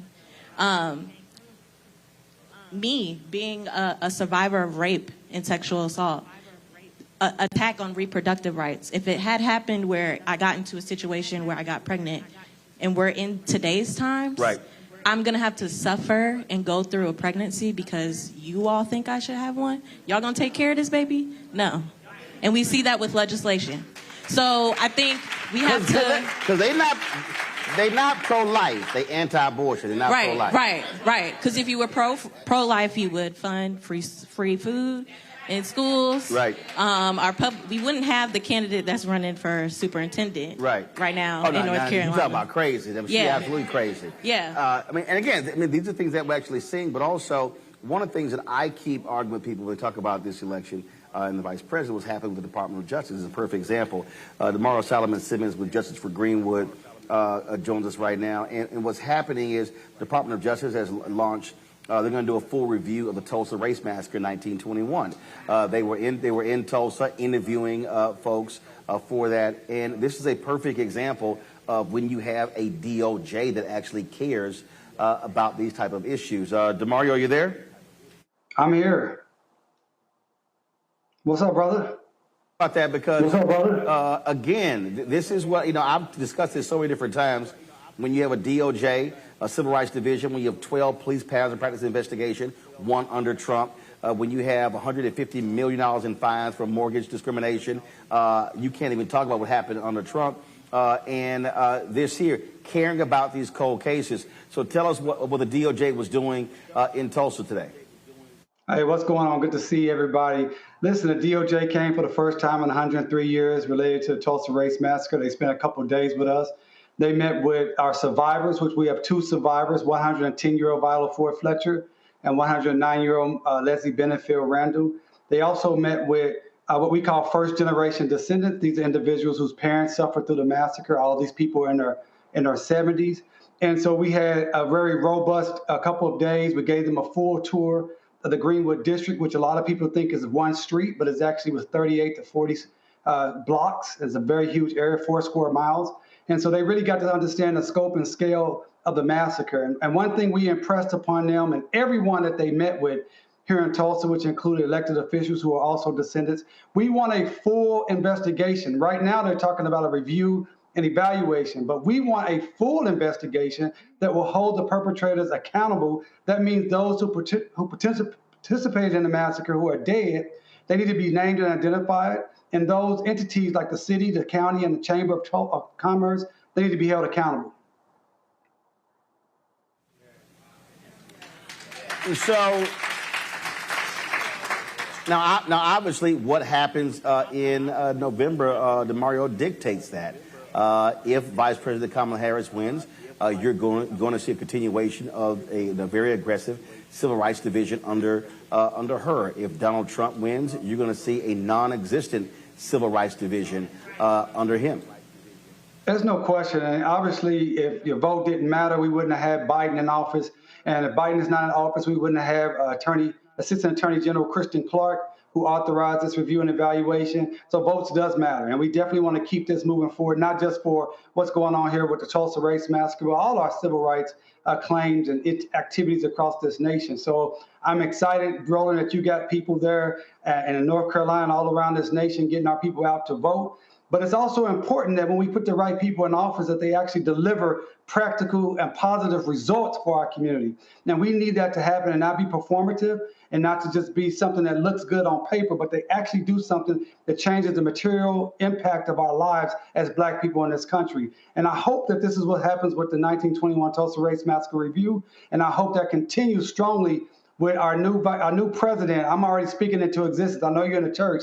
I'm already speaking into existence, our new president. And as she says, when we fight, we win. And we're still fighting for justice and reparations here in Tulsa 103 years later. So we were excited to have someone from your hometown, Roland, Representative Al Green, was with us over the last 48 hours, and he's standing strong with us. He's going to actually introduce some legislation that's going to be beneficial to our survivors and our descendants all over the nation. I know we have descendants right there in North Carolina, so please connect with us. And as we told everyone today at our press conference, if you have any information, any documents, or you think you may be connected to the Tulsa Race Massacre in any manner, please reach out to us at doj@justiceforgreenwood.org. That's doj@justiceforgreenwood.org, or email us or go to our Facebook or Instagram at Justice for Greenwood. That's at Justice for Greenwood. We want to hear from you. We need to get this information over to the Department of Justice. We need justice for Greenwood, justice for the Tulsa Race Massacre, justice for Black people throughout this nation. All right, Damario, we still appreciate it. Thanks a lot. I appreciate it, brother. Take it easy. All right, then. And how you come on the show dressed like a Sigma? No, this is purple, my brother. That may be your screen. I don't know what it is, but this is purple, my brother. Let's get it straight. Let's never, ever, ever disrespect me like that again. No disrespect to the Sigmas. Well, first of all, you know you belong in that little youth group because there's only one fraternity. You know that's Alpha. Well, you started off this segment saying that you're petty, but you're also wrong. So, you know, let's just keep it real. Well, no one ever accused Omegas of having high IQs. Don't start. Don't start. Do not start, Damario. Hey, Eric, they know we're bold. I see somebody with them beautiful purple and gold shirts on. That must be the church colors because they know that's the color of royalty. So let's keep it real. You saw one person in the purple shirt and they ain't got nothing to do with Omega, so be quiet. We got to go. You trying to latch on to anything. I'm going to bring my panel here, Lauren, Nola, and Greg as well, on this conversation, because one of the issues that really we talk about that I think has to be talked about when we're trying to reach young African Americans is for them to understand the difference between these two candidates and criminal justice.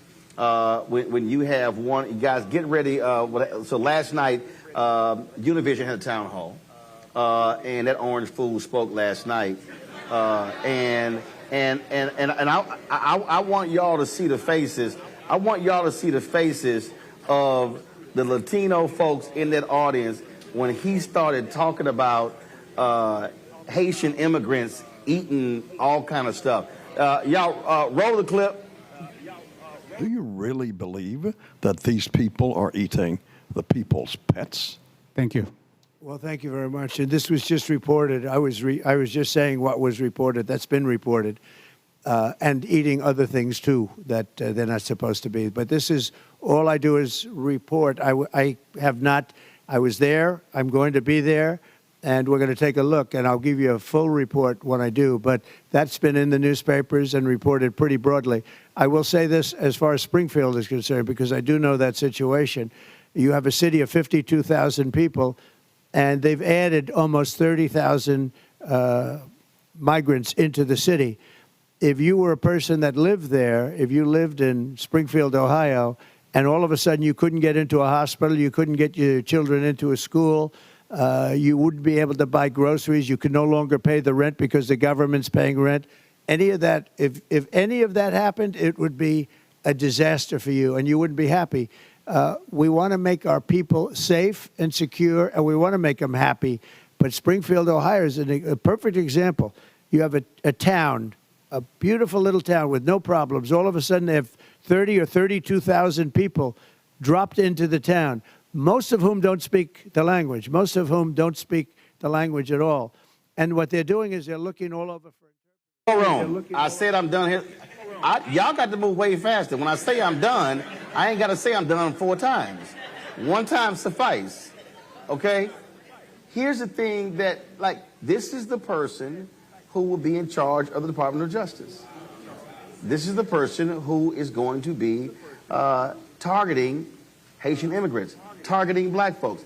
If those were immigrants from the Netherlands, from Switzerland, he would have no problem if they were blonde hair, blue eyes. And so that's really what you're dealing with. And I need our folks to understand that when the Supreme Court has already made clear he has full immunity, that is giving a person like him the license to act a fool. Go ahead. Yeah, so I can't help but agree 100% with what you're saying, because, I think we've seen a lot of 2-term presidents in, the last, 30 years, 40 years.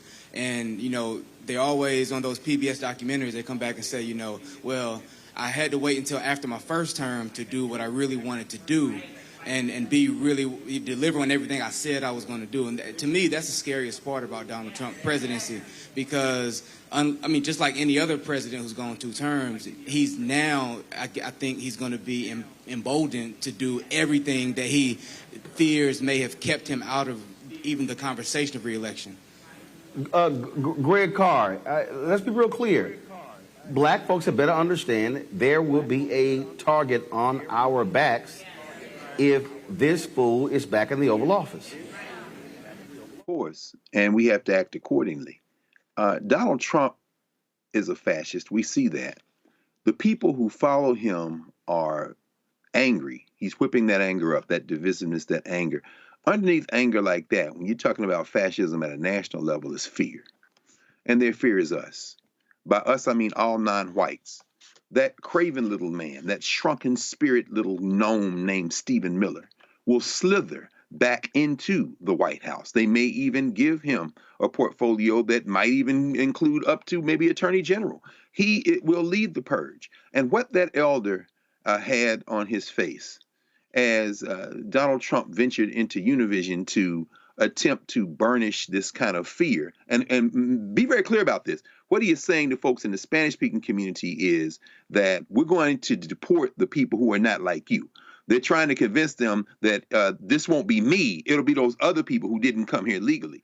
What he had on his face was a reaction to the reality that everyone who is not white will be put out of this country in their white fever dream. So when we look at this, this is the rising tide of color at the beginning of the 20th century, Lathrop Stoddard and all them. This is the real Americans argument in the 19th century during the period of the Civil War and before. This is the Everything they've been doing since they passed the Immigration and Naturalization Act in 1965 has been designed to try to roll back the 20th century and that rising tide of color. Finally, Donald Trump realizes that the only card he has to play is that fear. So he has now dropped all pretenses. The question we have to ask ourselves is, when are we going to drop all pretenses and understand that there is no communicating with these folks? They must be rolled over like the sea. Nola, on that particular point, we're going to play in a second. Last night at Univision, folk did not look happy when he talked about deporting 11 million people. But we have to understand, I've run into a number of black immigrants who are voting for Donald Trump. In fact, when I was doing early voting, I ran into a sister who is a Jamaican, who is a Republican. And I'm sitting here going like, baby, he gonna deport you too.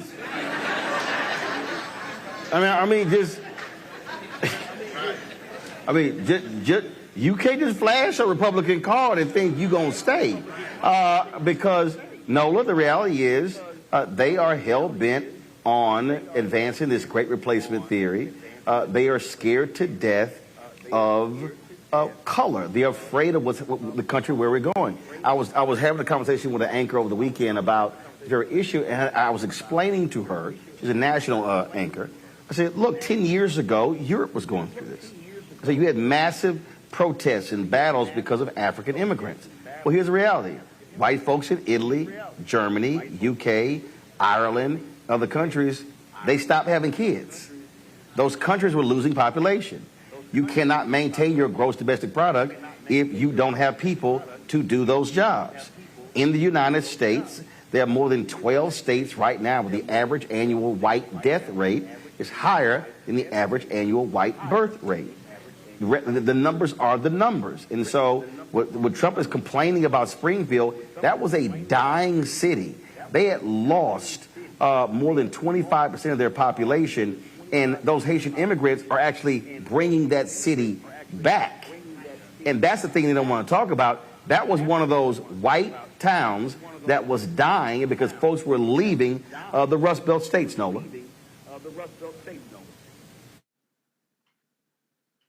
And, this isn't new, as everyone has pointed out. This has been the buildup over time. And the idea of whiteness cloaked in your vote, as the cloak of whiteness that a lot of folks that are new to the country or maybe, first generation believe that cloak, that voting cloak, will save them somehow. And where we are right now, you don't have to do the guesswork. You don't have to say, well, in my experience, they are saying it plainly in your face what is going to happen. Donald Trump walked into Univision yesterday and told people, and repeatedly told people who do not speak English that these people don't speak English. Are you kidding me? You know how bold that is to walk into a place where most of the people need an interpreter to say that. So the boldness and the cruelty has gotten worse and worse, and Donald Trump has been the perfect vector for that cruelty. So for any group with any melanin in their skin, any group with too many alphabets in their last names, you are susceptible to the cruelty of Project 2025. And let's not get it twisted. It has nothing to do with, violence and eating pets or anything like that. It really is, it's just cruel. It is literally just that. For years I've tried to, figure out eloquent ways to put it. But when you take a step back and you're like, what, these people just really do not care. Shaming him does not work. Calling him racist do not work. They have leaned all the way into that cruelty, honey. And so that's what we're up against. And there are groups coming into the country who are scared and trying to figure out, okay, which decision should I make? Would I be safer with the cruel folks? Maybe if I'm with them, they won't come for me.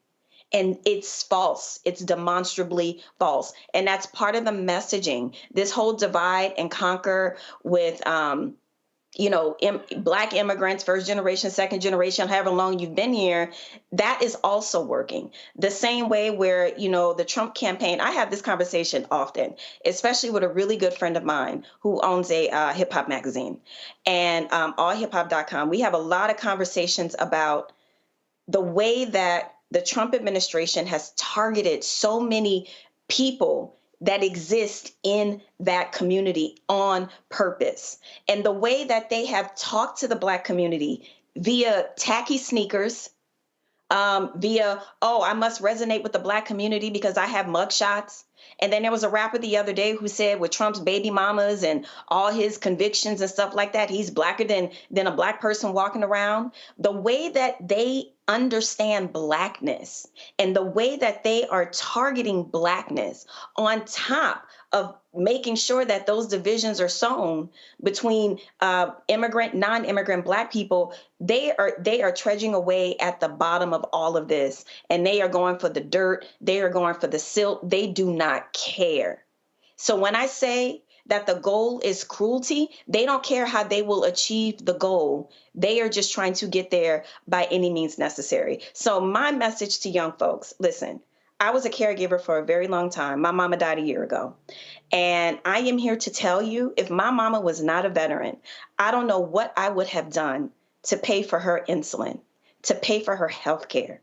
So even if you don't think that, issues are impacting you right now, I guarantee you, your mama, your daddy, your auntie, your cousin, your uncle, everybody around you who is at the top of the bill matters, who's in the middle, who's at the bottom of the bill, the entire ticket, it all matters. If you don't think it matters for you right now at 18 or 24 or even at 30, I promise you it matters for your community. Are y'all hearing immigration as an issue from peers? No, I'm not. I'm not hearing immigration. I'm not either. What do you hear is the top issue? Reproductive rights. Reproductive rights? Reproductive rights and voting rights. Economy. And what about the economy?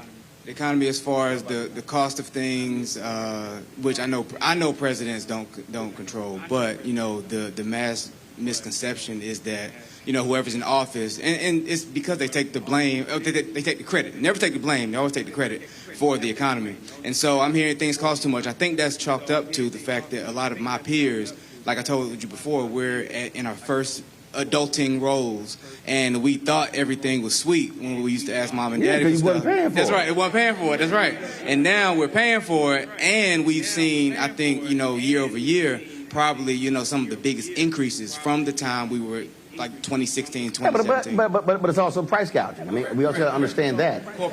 And also understand you were dealing with from 2020, 21, also 22, you were still dealing with a pandemic.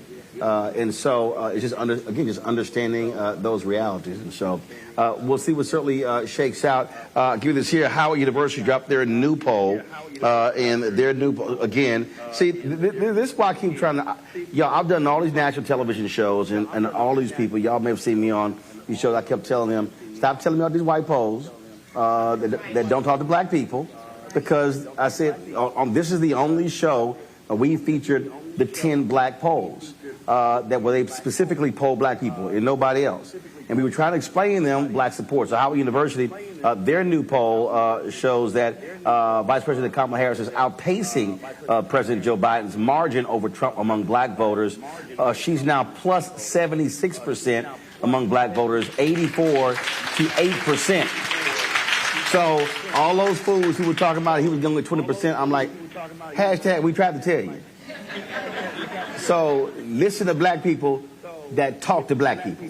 All right, going to go to a break, panel. I certainly appreciate it. Thanks a lot, folks. We'll be right back on Roland Martin Unfiltered on the Black Star Network.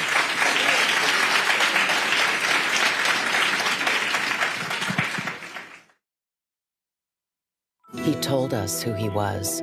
Should abortion be punished? There has to be some form of punishment. Then he showed us. For 54 years, they were trying to get Roe v. Wade terminated, and I did it. And I'm proud to have done it.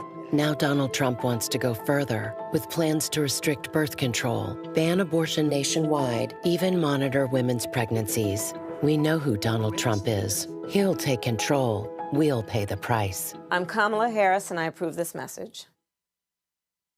He told us who he was. Should abortion... In 2016, Donald Trump said he would choose only the best people to work in his White House. Now those people have a warning for America. Trump is not fit to be president again. Here's his vice president. Anyone who puts himself over the Constitution should never be president of the United States. It should come as no surprise that I will not be endorsing Donald Trump this year. His defense secretary. Do you think Trump can be trusted with the nation's secrets ever again? No. I mean, it's just irresponsible action that places our service members at risk, places our nation's security at risk. His national security advisor. Donald Trump will cause a lot of damage. The only thing he cares about is Donald Trump. And the nation's highest-ranking military officer. We don't take an oath to a king or a queen or to a tyrant or a dictator.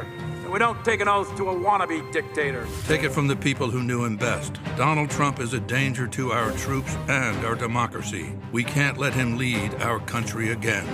I'm Kamala Harris, and I approve this message.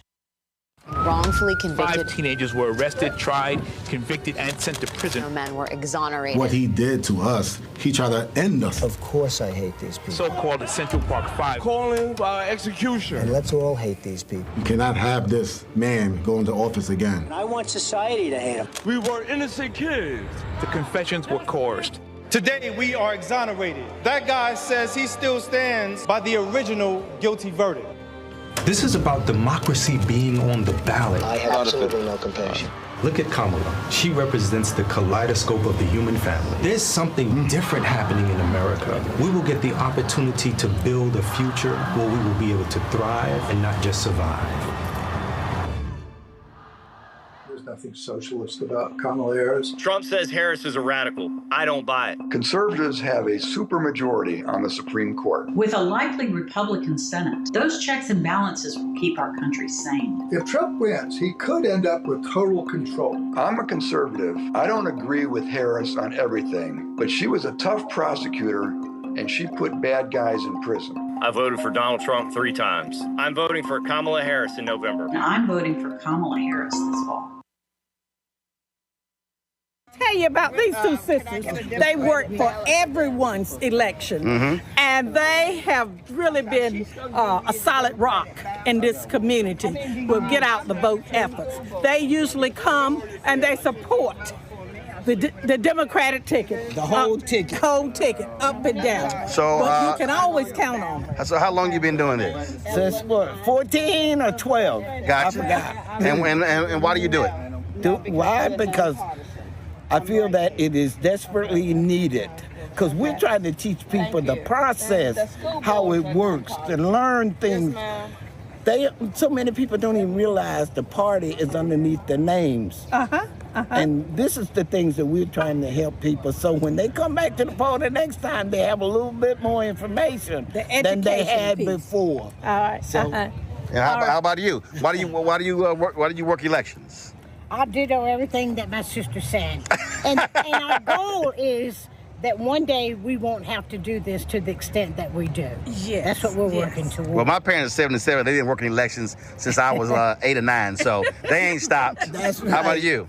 And I'm working opposed because I'm a candidate. Okay, are you running? I'm running. Okay. And I'm running for the school board, District 6. And I'm asking everybody to vote for me. I've done this work now for 28 years. And I would like to continue because I love our kids and I want to help our children be successful. Well, one of the things that I do is I'm always trying to explain to people why they got to focus on down ballot races. Because a lot of school board races, very few folks vote. Right, that's true. That is true. They're going to take the state legislative, then they move on to Washington, D.C. So these local elections matter, and they're very important. Absolutely. And another reason why we do this is because my sister and I are both retired, and we can do it. Yes, thank you. Yeah. All right, well, I appreciate it. I'm glad to see y'all out here handling your business. We'll do the best we can possibly do. Tonight. Okay, I'll be there tonight. Okay. All right, take care. See you tonight. All right, we continue our conversation. Glad to have our panelists here, LaShonda Washington, Nash County Board of Education. Also, LaShawn Jenkins is a high school principal My next guest also is Malcolm Logan, attorney. And of course, both of them are, Damario still watching, members of, he's in a youth group. We belong to fraternity. Alpha Phi Alpha Fraternity Incorporated. I'm just saying, coldest in the boldest. Dr. Greg Carr, who's still with us, also a fellow Alpha. We had our win with black men call. All other dudes got mad. They said, man, every time you got all these alphas on the call. I said, well, I ain't my problem. We can throw a rock and hit an alpha leader. I said, we got to look for y'all. But they were all mad. I said, y'all got to get over it. It's all good. I said, we'll pray for y'all. Let's talk about this election. I'm curious to know what you're hearing, what's being discussed here in Eastern North Carolina. What are folks saying? Well, I'm a candidate for the district seat, school board seat, and I was out this morning when the polls opened. People seem to be optimistic, which is a great thing. They were there early, and they were there in numbers, and that's what we need. Mm-hmm. So as an educator, I have a lot of educator friends. We're all connected in some community or another. And I've just heard a lot and seen a lot about just the energy of the campaign. Not so much that, that President Biden would not have got the job done, but at that particular switch, I think there was just a critical revitalization in the black community in terms of the energy, the optimism, the hope in terms of like our future. And so, and of course, the educators that I know, when we talk about, the election, I mean, we're talking about like just how astronomical this election is. As we, the Republican plan to eradicate the Department of Education, we know that a lot of our kids, a lot of our communities are beneficiaries of public education. And so if that system was to be eradicated, we think that would really be a dismantling of not only like black schools, but public schools in general, and also like our kids, and would clearly alter their life trajectories and expected outcomes of what we expect from them. Yeah, I would say there are two things to take kind of more of a pessimistic spin. Two things that I've seen that have been somewhat distressing. Number one is there are still a large number of people who are treating this, and I'm talking about the very top of the ticket, as a competition between equals. And actually kind of trying to give equal weight to the most qualified candidate we've ever had for the office, and someone who is at best mediocre but happens to be cloaked in the garment of white supremacy that gives him oxygen that he doesn't deserve. So I find that distressing. The second thing is that there are people who still believe that their vote doesn't matter. And I would simply say, if it didn't matter, then why are people trying to take it from you, right? Ask my 11-year-old if her iPad matters, because that's what I'm trying to take from her when I'm trying to make a point. So if your vote doesn't matter, then why are they suppressing it? Why are they diluting it? Why are they otherwise making it difficult for your voice to be heard? So those are some of the things that I'm hearing here in North Carolina. Well, again, I go back to what I said earlier. I think what has to happen is we have to actually push people on these things. I was in Philadelphia last week, and there was all this conversation back and forth about black men, and all these folks were saying how black men are not being heard, and they want the issues addressed. And then I said, okay, name them. Then it was like, well, I'm like, no, name them. And in fact, there was one brother who was on social media. I hit him with that one, and he listed 5 things, and I literally showed him all 5 how those things are being addressed, and again, it just baffles me. And I think what happens a lot, there are people who just say stuff and literally don't know. First of all, there are some people who are deliberately lying, but there are others who don't know, and this is why one of the things I even said to the vice president in November. I've long believed that how I saw this election. I said January to July should have been what I call an education and enlightenment phase, if you will, because people did not know what had been accomplished, and they need to understand what had been accomplished. And I think we're still seeing that. Folks are like, well, I wish this happened. You're kind of like, it did. And that's just a large part of this campaign. Go ahead. Yeah, so I want to say you had made a comment earlier about Now, first of all, while you're talking, Vice President Kamala Harris is speaking at her rally in Wisconsin. We're going to wrap this up shortly. We're going to go live to that particular panel speech, but go ahead. Awesome. You said earlier, you mentioned earlier about the Hispanic and Latino community. I have a big familiarity with that population here locally. They are scared. They're uninformed.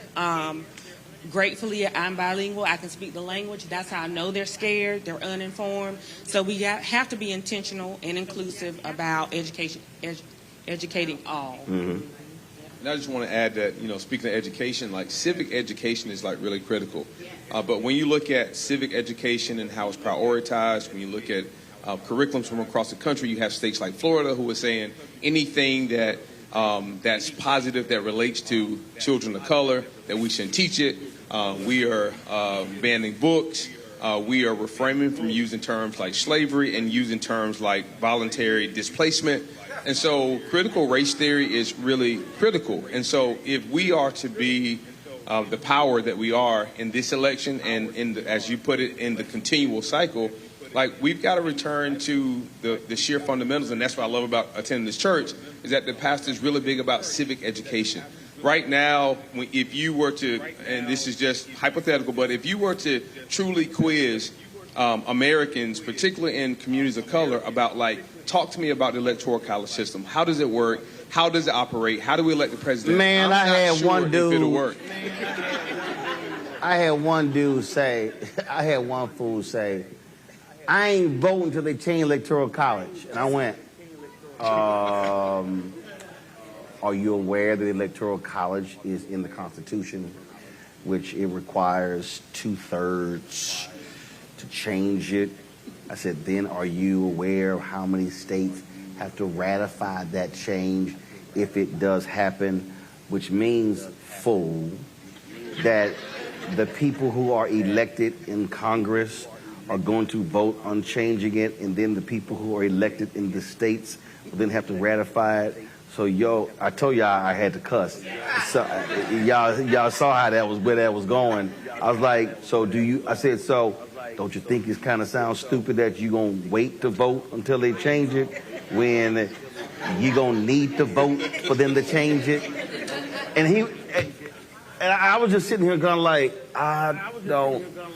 if I had a 2x4, I wanted to just crack him beside his head. But, but that stuff is real. The stuff, and let's be real clear. We also need to stop with this notion that these are people who don't have college degrees and are educated. It's a bunch of dumb people with degrees who have no idea about civics. And so I think we got to actually go back to freedom schools where we literally are having classes going, okay, this is how a bill gets passed. Yeah, so it's interesting point that both of you made. Here in this region of Alpha Phi Alpha Alpha South, as we call ourselves, our Southern Region Vice President, Cecil Howard, created an initiative called the MEAN Strategy. It's a four-legged stool around voting. M stands for mobilization, making sure that people register to vote, that they go out to vote, that they prioritize voting, that they avail themselves of opportunities to vote. The E stands for education, learning about the records of candidates, about what they've accomplished, about whether or not they've been on Nude Africa, about whether they call themselves a Black Hitler, about where they worship, what they believe in. The A stands for advocacy. That means, are you helping protect the vote? Are you, as I have, taking off Election Day so you can stand there and protect the vote at a poll site to make sure that people are not receiving bad information or being steered away from the polls when they can legally pass a ballot, even if that's not their particular voting site? And the N stands for navigation, which is understanding the civic process. What does it mean to elect these people? What does the Commissioner of Insurance do? What does the North Carolina Superintendent of Public Education actually do? I see they have a D next to their name, so I'm going to check the box, but what do they actually do? Right. I also believe there's a fifth pillar, which is succession. And every one of you in this room should be on a ticket yourselves. You don't have to just vote for people who you see on TV. Why is that not you yourself? So think about that as we do within the fraternity in terms of how you actualize your responsibility as a citizen of this democracy? Well, look, I think all of that has to get done, needs to get done. And I'll say this before we go. We discussed it earlier. It's also, I was reading Joanne Robinson's book about how they organized the Montgomery bus boycott. And if folks don't know, it was Dr. Joanne Robinson, professor at Alabama State, in terms of how they were activated. And what was amazing about the story, Anthony, where's the bag with the drones in it? Pull that book out. Did you bring it in? Is it in the back? It's the red book with the red cover. First of all, so many people should have a copy of this book because she explains how it actually happened. And because there were folks who got arrested before Rosa Parks, and the women's political council wanted to be activated, but the other folks were not ready yet. And so what then happened was, when that happened, she then grabbed 2 students, went to the basement in Alabama State. They mimeographed enough copies to distribute about 20,000 copies, split them in 4. And what was so amazing, she then called about 9 or 10 of the women in the group. White folks in the whole town did not know. And they literally were dropping the flyers off and then distributed those flyers to about 20,000+ black people in Montgomery. And it was only when one black person was working for some white woman brought it to her white boss, and then it got in the hands of the media. And so Joanne Robinson said they were like ticked off, but then they were pleased because the media didn't cover the event. But the reason I was fascinated by that is because, one, they already had an organization. They had been moving and operating and meeting. Okay, that was first. 2, when it was time to activate, she literally picked the phone up and called 9 or 10 of them. They were like, done. Dropped the flyers off. They already had a whole distribution model set up. That's how that happened. That's how, because the Montgomery bus boycott was a one-day boycott that then went on for 381 more days. But the reason I tell that story, that one. The reason I tell that story is because, no, forget the cameras, just walk over. I ain't worry about all that. So this is the book here. It's called The Montgomery Bus Boycott and the Women Who Started It. The memoir of Joanne Gibson Robinson, and edited with a foreword by David Garrow. And every AKA should have a copy of this because she's your sorority sister. But the thing is, it was the Women's Council that actually drove this. But that was an organization. And so when it was time to move, they pressed a button. So imagine if there was no Women's Political Council. And then they had to have a meeting to figure out what we're going to do after the arrest. They were already in place. And this is what I was saying earlier. We were talking with the pastors, and the same thing. This is where I just fundamentally believe our organizations have failed us. In that if you had to do that today, I don't believe you can press that button and immediately have 20,000 flyers or whatever distributed because you want to have folks in line. We would have to call a meeting, ask a legal counsel, what should we do? And then we're going to have a meeting to have the next meeting to figure out what's actually going to happen. And so I just think that leaving here, every person who is a member of an organization should go to their next meeting thinking totally different. They should go to the next meeting and say, okay, what are we actually doing here? How much time are we spending in a frat meeting, sorority meeting, in a Lynx meeting, in a Jack and Jill meeting, in a Prince Hall Mason meeting, or any other group, church, men's group, women's group? How much time are we spending on internal stuff, and how much of our agenda is dealing with external issues with the community? That to me is what I think our challenge has to be, because we keep talking about problems in our community. So why have all of this so-called capacity if it's not being used properly? And that's why I love with these stories, because we get hyped about the boycott. I get hyped about how they planned it, the strategy behind it. Final comment. Go ahead. Listen, it's just like anything that you want to get good at. If you want to go out and run a marathon on the weekend, you can't start training today. You have to have good habits and good diets and good sleep patterns year-round so that you're ready to go. It's no different than that. So we encourage you to exercise good electoral hygiene year-round so that when this moment comes around, you're not caught off guard and ill-prepared. And here's a simple concept. I think that we just got to develop a culture around being proactive and not reactive. Sometimes we wait for stuff to happen, and then we react instead of just having a process and a procedure in place. And I believe that process and procedures prevents crisis. And I think that if we don't vote right, like, we're going to end up in a crisis. And so we just got to be proactive in our dealings and our organizations and our civic organizations, and also in how we educate citizens. Parental involvement is very important when it comes to kids. We need everybody. You don't have to be a parent to be involved. Vote like your life depends on it, because it literally does. And take November 5th, which will be a historical moment, and begin to educate kids on that and move forward. Every little bit counts. See, I could never, first of all, I could never run for office. Because I probably would start with about 20,000 votes and probably end up with 5. Because I have little patience for sorry people. No, I do. I can't. I know I couldn't run for school board. Because if I met somebody, I'd be like, you a parent? Yeah. You in the PTA? No. Man, get the hell on. I can't. I'm not lying. Because there's nothing worse than somebody with a kid in school saying education is important and you can't even join a PTA. But you want to challenge elected officials about what they doing and you can't go to the PTA meeting. See, y'all see why I couldn't run. So I'm telling you, I be cussing parents out all day and night.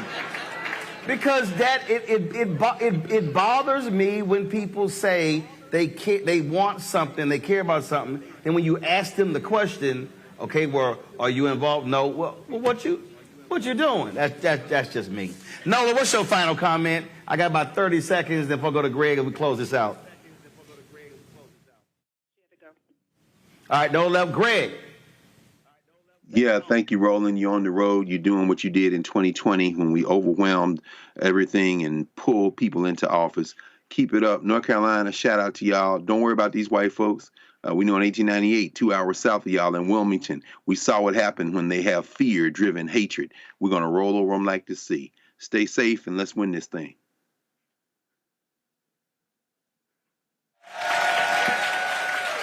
Let me thank Word Tabernacle for hosting us for this show. I certainly appreciate it. We have enjoyed being here. Yesterday we were at Elizabeth City State University. Tomorrow we'll be broadcasting live Fayetteville State University. My alpha brother, Reverend Dr. William Barber, will be joining us at Fayetteville State. We look forward to that. Look forward to that conversation there. And again, folks, support the work that we do. Tomorrow's our last stop in North Carolina. We were in Pennsylvania last week. And we are planning our stops in Wisconsin and Michigan because, again, it's important for us to take this on the road because I can tell y'all this, everybody watching and listening, and I can say this with a certainty.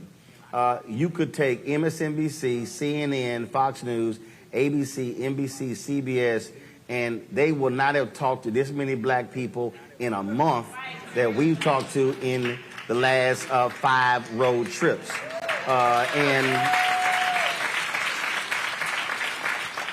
This is why black-owned media matters, because when we control our voice, we don't have to ask anybody permission. And I say this all the time, and it's really because of our audience, our fans. 31,000 folks since we launched 6 years ago have contributed to our show. We don't send them swag. We don't send them hats and T-shirts. The money that they send goes right into the show. And so I say it all the time, and folk think I'm lying. When you look at the cameras that are here, when you look at our equipment, our lights and our switchers, and of course our control room, You're talking about almost $400,000 worth of gear, but when you own it and control it, again, you don't have to ask permission. And so that's why telling our own story matters. And so we appreciate everybody here, those of you watching as well. Look for the restream. And again, you know how to support the show. You see the crawl down there. And so we're going to close it out here in Rocky Mount. I'll see you tomorrow in Fayetteville. Let's go live to Wisconsin. Vice President Kamala Harris. I'll see y'all tomorrow. Insurance coverage for 45 million Americans based on a concept? And take us back to when insurance companies were denying people with pre-existing conditions? You remember what that was? Well, we are not going back. We are not going back. We are not going back.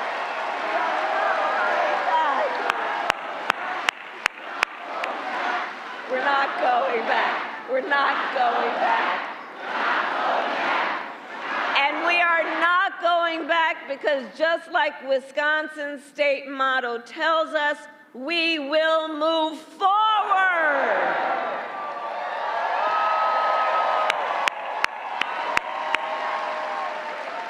Because ours is a fight for the future, and it is a fight for freedom. Like the fundamental freedom of a woman to make decisions about her own body and not have her government tell her what to do. And no matter how he'd like to gaslight us, we are clear about how we got here. Donald Trump hand-selected 3 members of the United States Supreme Court with the intention that they would undo the protections of Roe v. Wade, and they did as he intended. And now in America, 1 in 3 women live in a state with a Trump abortion ban. And you've heard the stories, awful stories, painful stories, of the experiences people have been having since that came down. I mean, think about it. Some of these states, there's no exception even for rape or incest, which means telling a survivor of a violation to their body that they have no right to make a decision about what happens to their body next. That's immoral. That's immoral. And let us agree, one does not have to abandon their faith or deeply held beliefs to agree the government should not be telling her what to do. Not the government.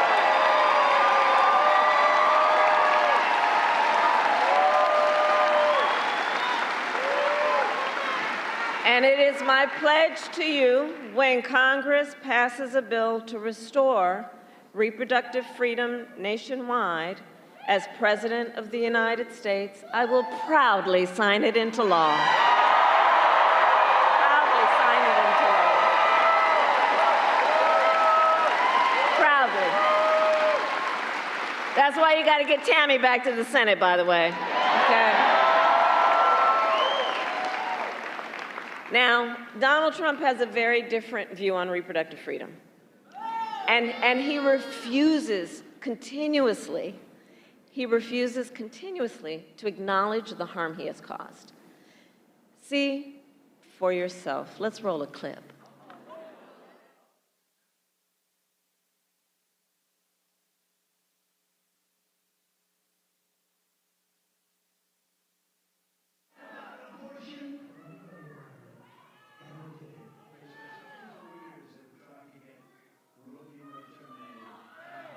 Women thing, I did a great thing long term.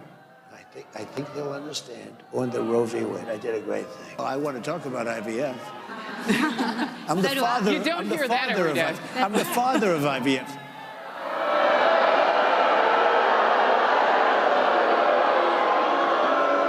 Right? Oh. Okay. The courts will take care of that. Let's take care of November. Okay?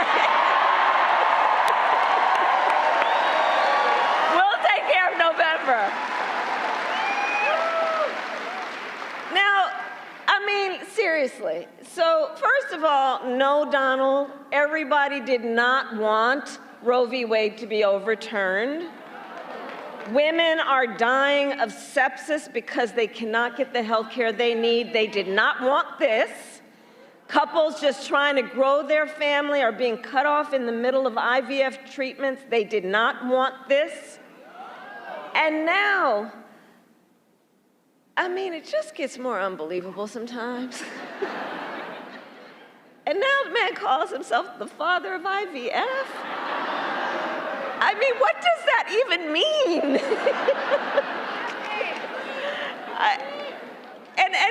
And all of that, well, he is the one who, by the way, is responsible for it being at risk in the first place. And what is sadly interesting, I think, is that when you listen to Donald Trump talk, it becomes increasingly clear, I think, he has no idea what he's talking about when it comes to the health care of women in America.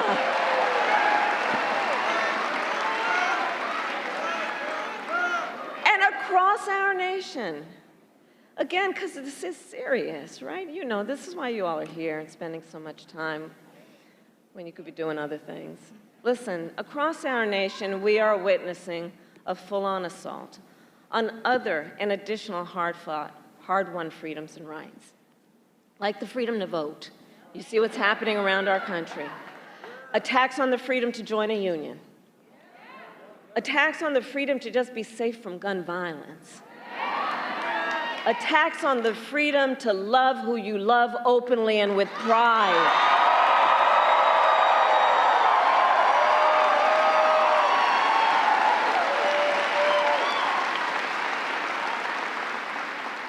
So much is on the line in this election. And this is not 2016 and it's not 2020. The stakes are even higher because a few months ago, the Supreme Court told the former president that he is effectively immune no matter what he does in the White House. Now, just imagine Donald Trump with no guardrails. Think about that. He who has vowed, if reelected, he will be a dictator on day one. That he will weaponize the Department of Justice against his political enemies. He who calls Americans who disagree with him the enemy from within, and says that if reelected, he would use the military to go after them. He who has called for the, quote, termination of the Constitution of the United States. And let us be very clear. Someone who suggests we should terminate the Constitution of the United States should never again stand behind the seal of the President of the United States. Never again. Never again. Never again.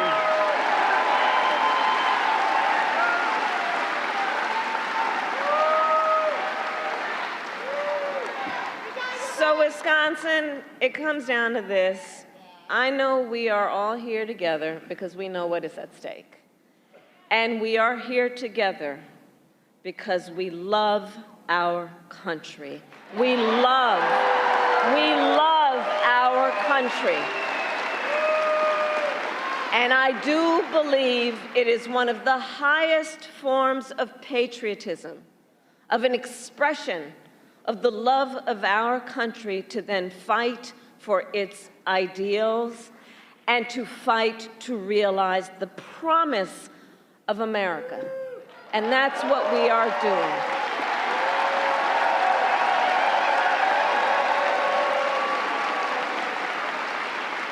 So election day is in 19 days. And here in Wisconsin, early voting starts next Tuesday, October 22nd. So now is the time to make your plan to vote. And if you have received your ballot in the mail, please do not wait. Fill it out and return it today. And remember, Wisconsin has same-day voter registration. So if, right? So if you are not registered to vote, you can register when you vote on Election Day or early. Because, folks, the election is here. And so we know we need to organize, we need to energize, we need to mobilize. And we got to remind everybody, your vote is your voice, and your voice is your power. In a democracy, it still remains true that each individual has the power. Each individual has the power to weigh in on this. And so, Wisconsin, today I ask you, are you ready to make your voices heard? Do we believe in freedom? Do we believe in opportunity? Do we believe in the promise of America? And are we ready to fight for it?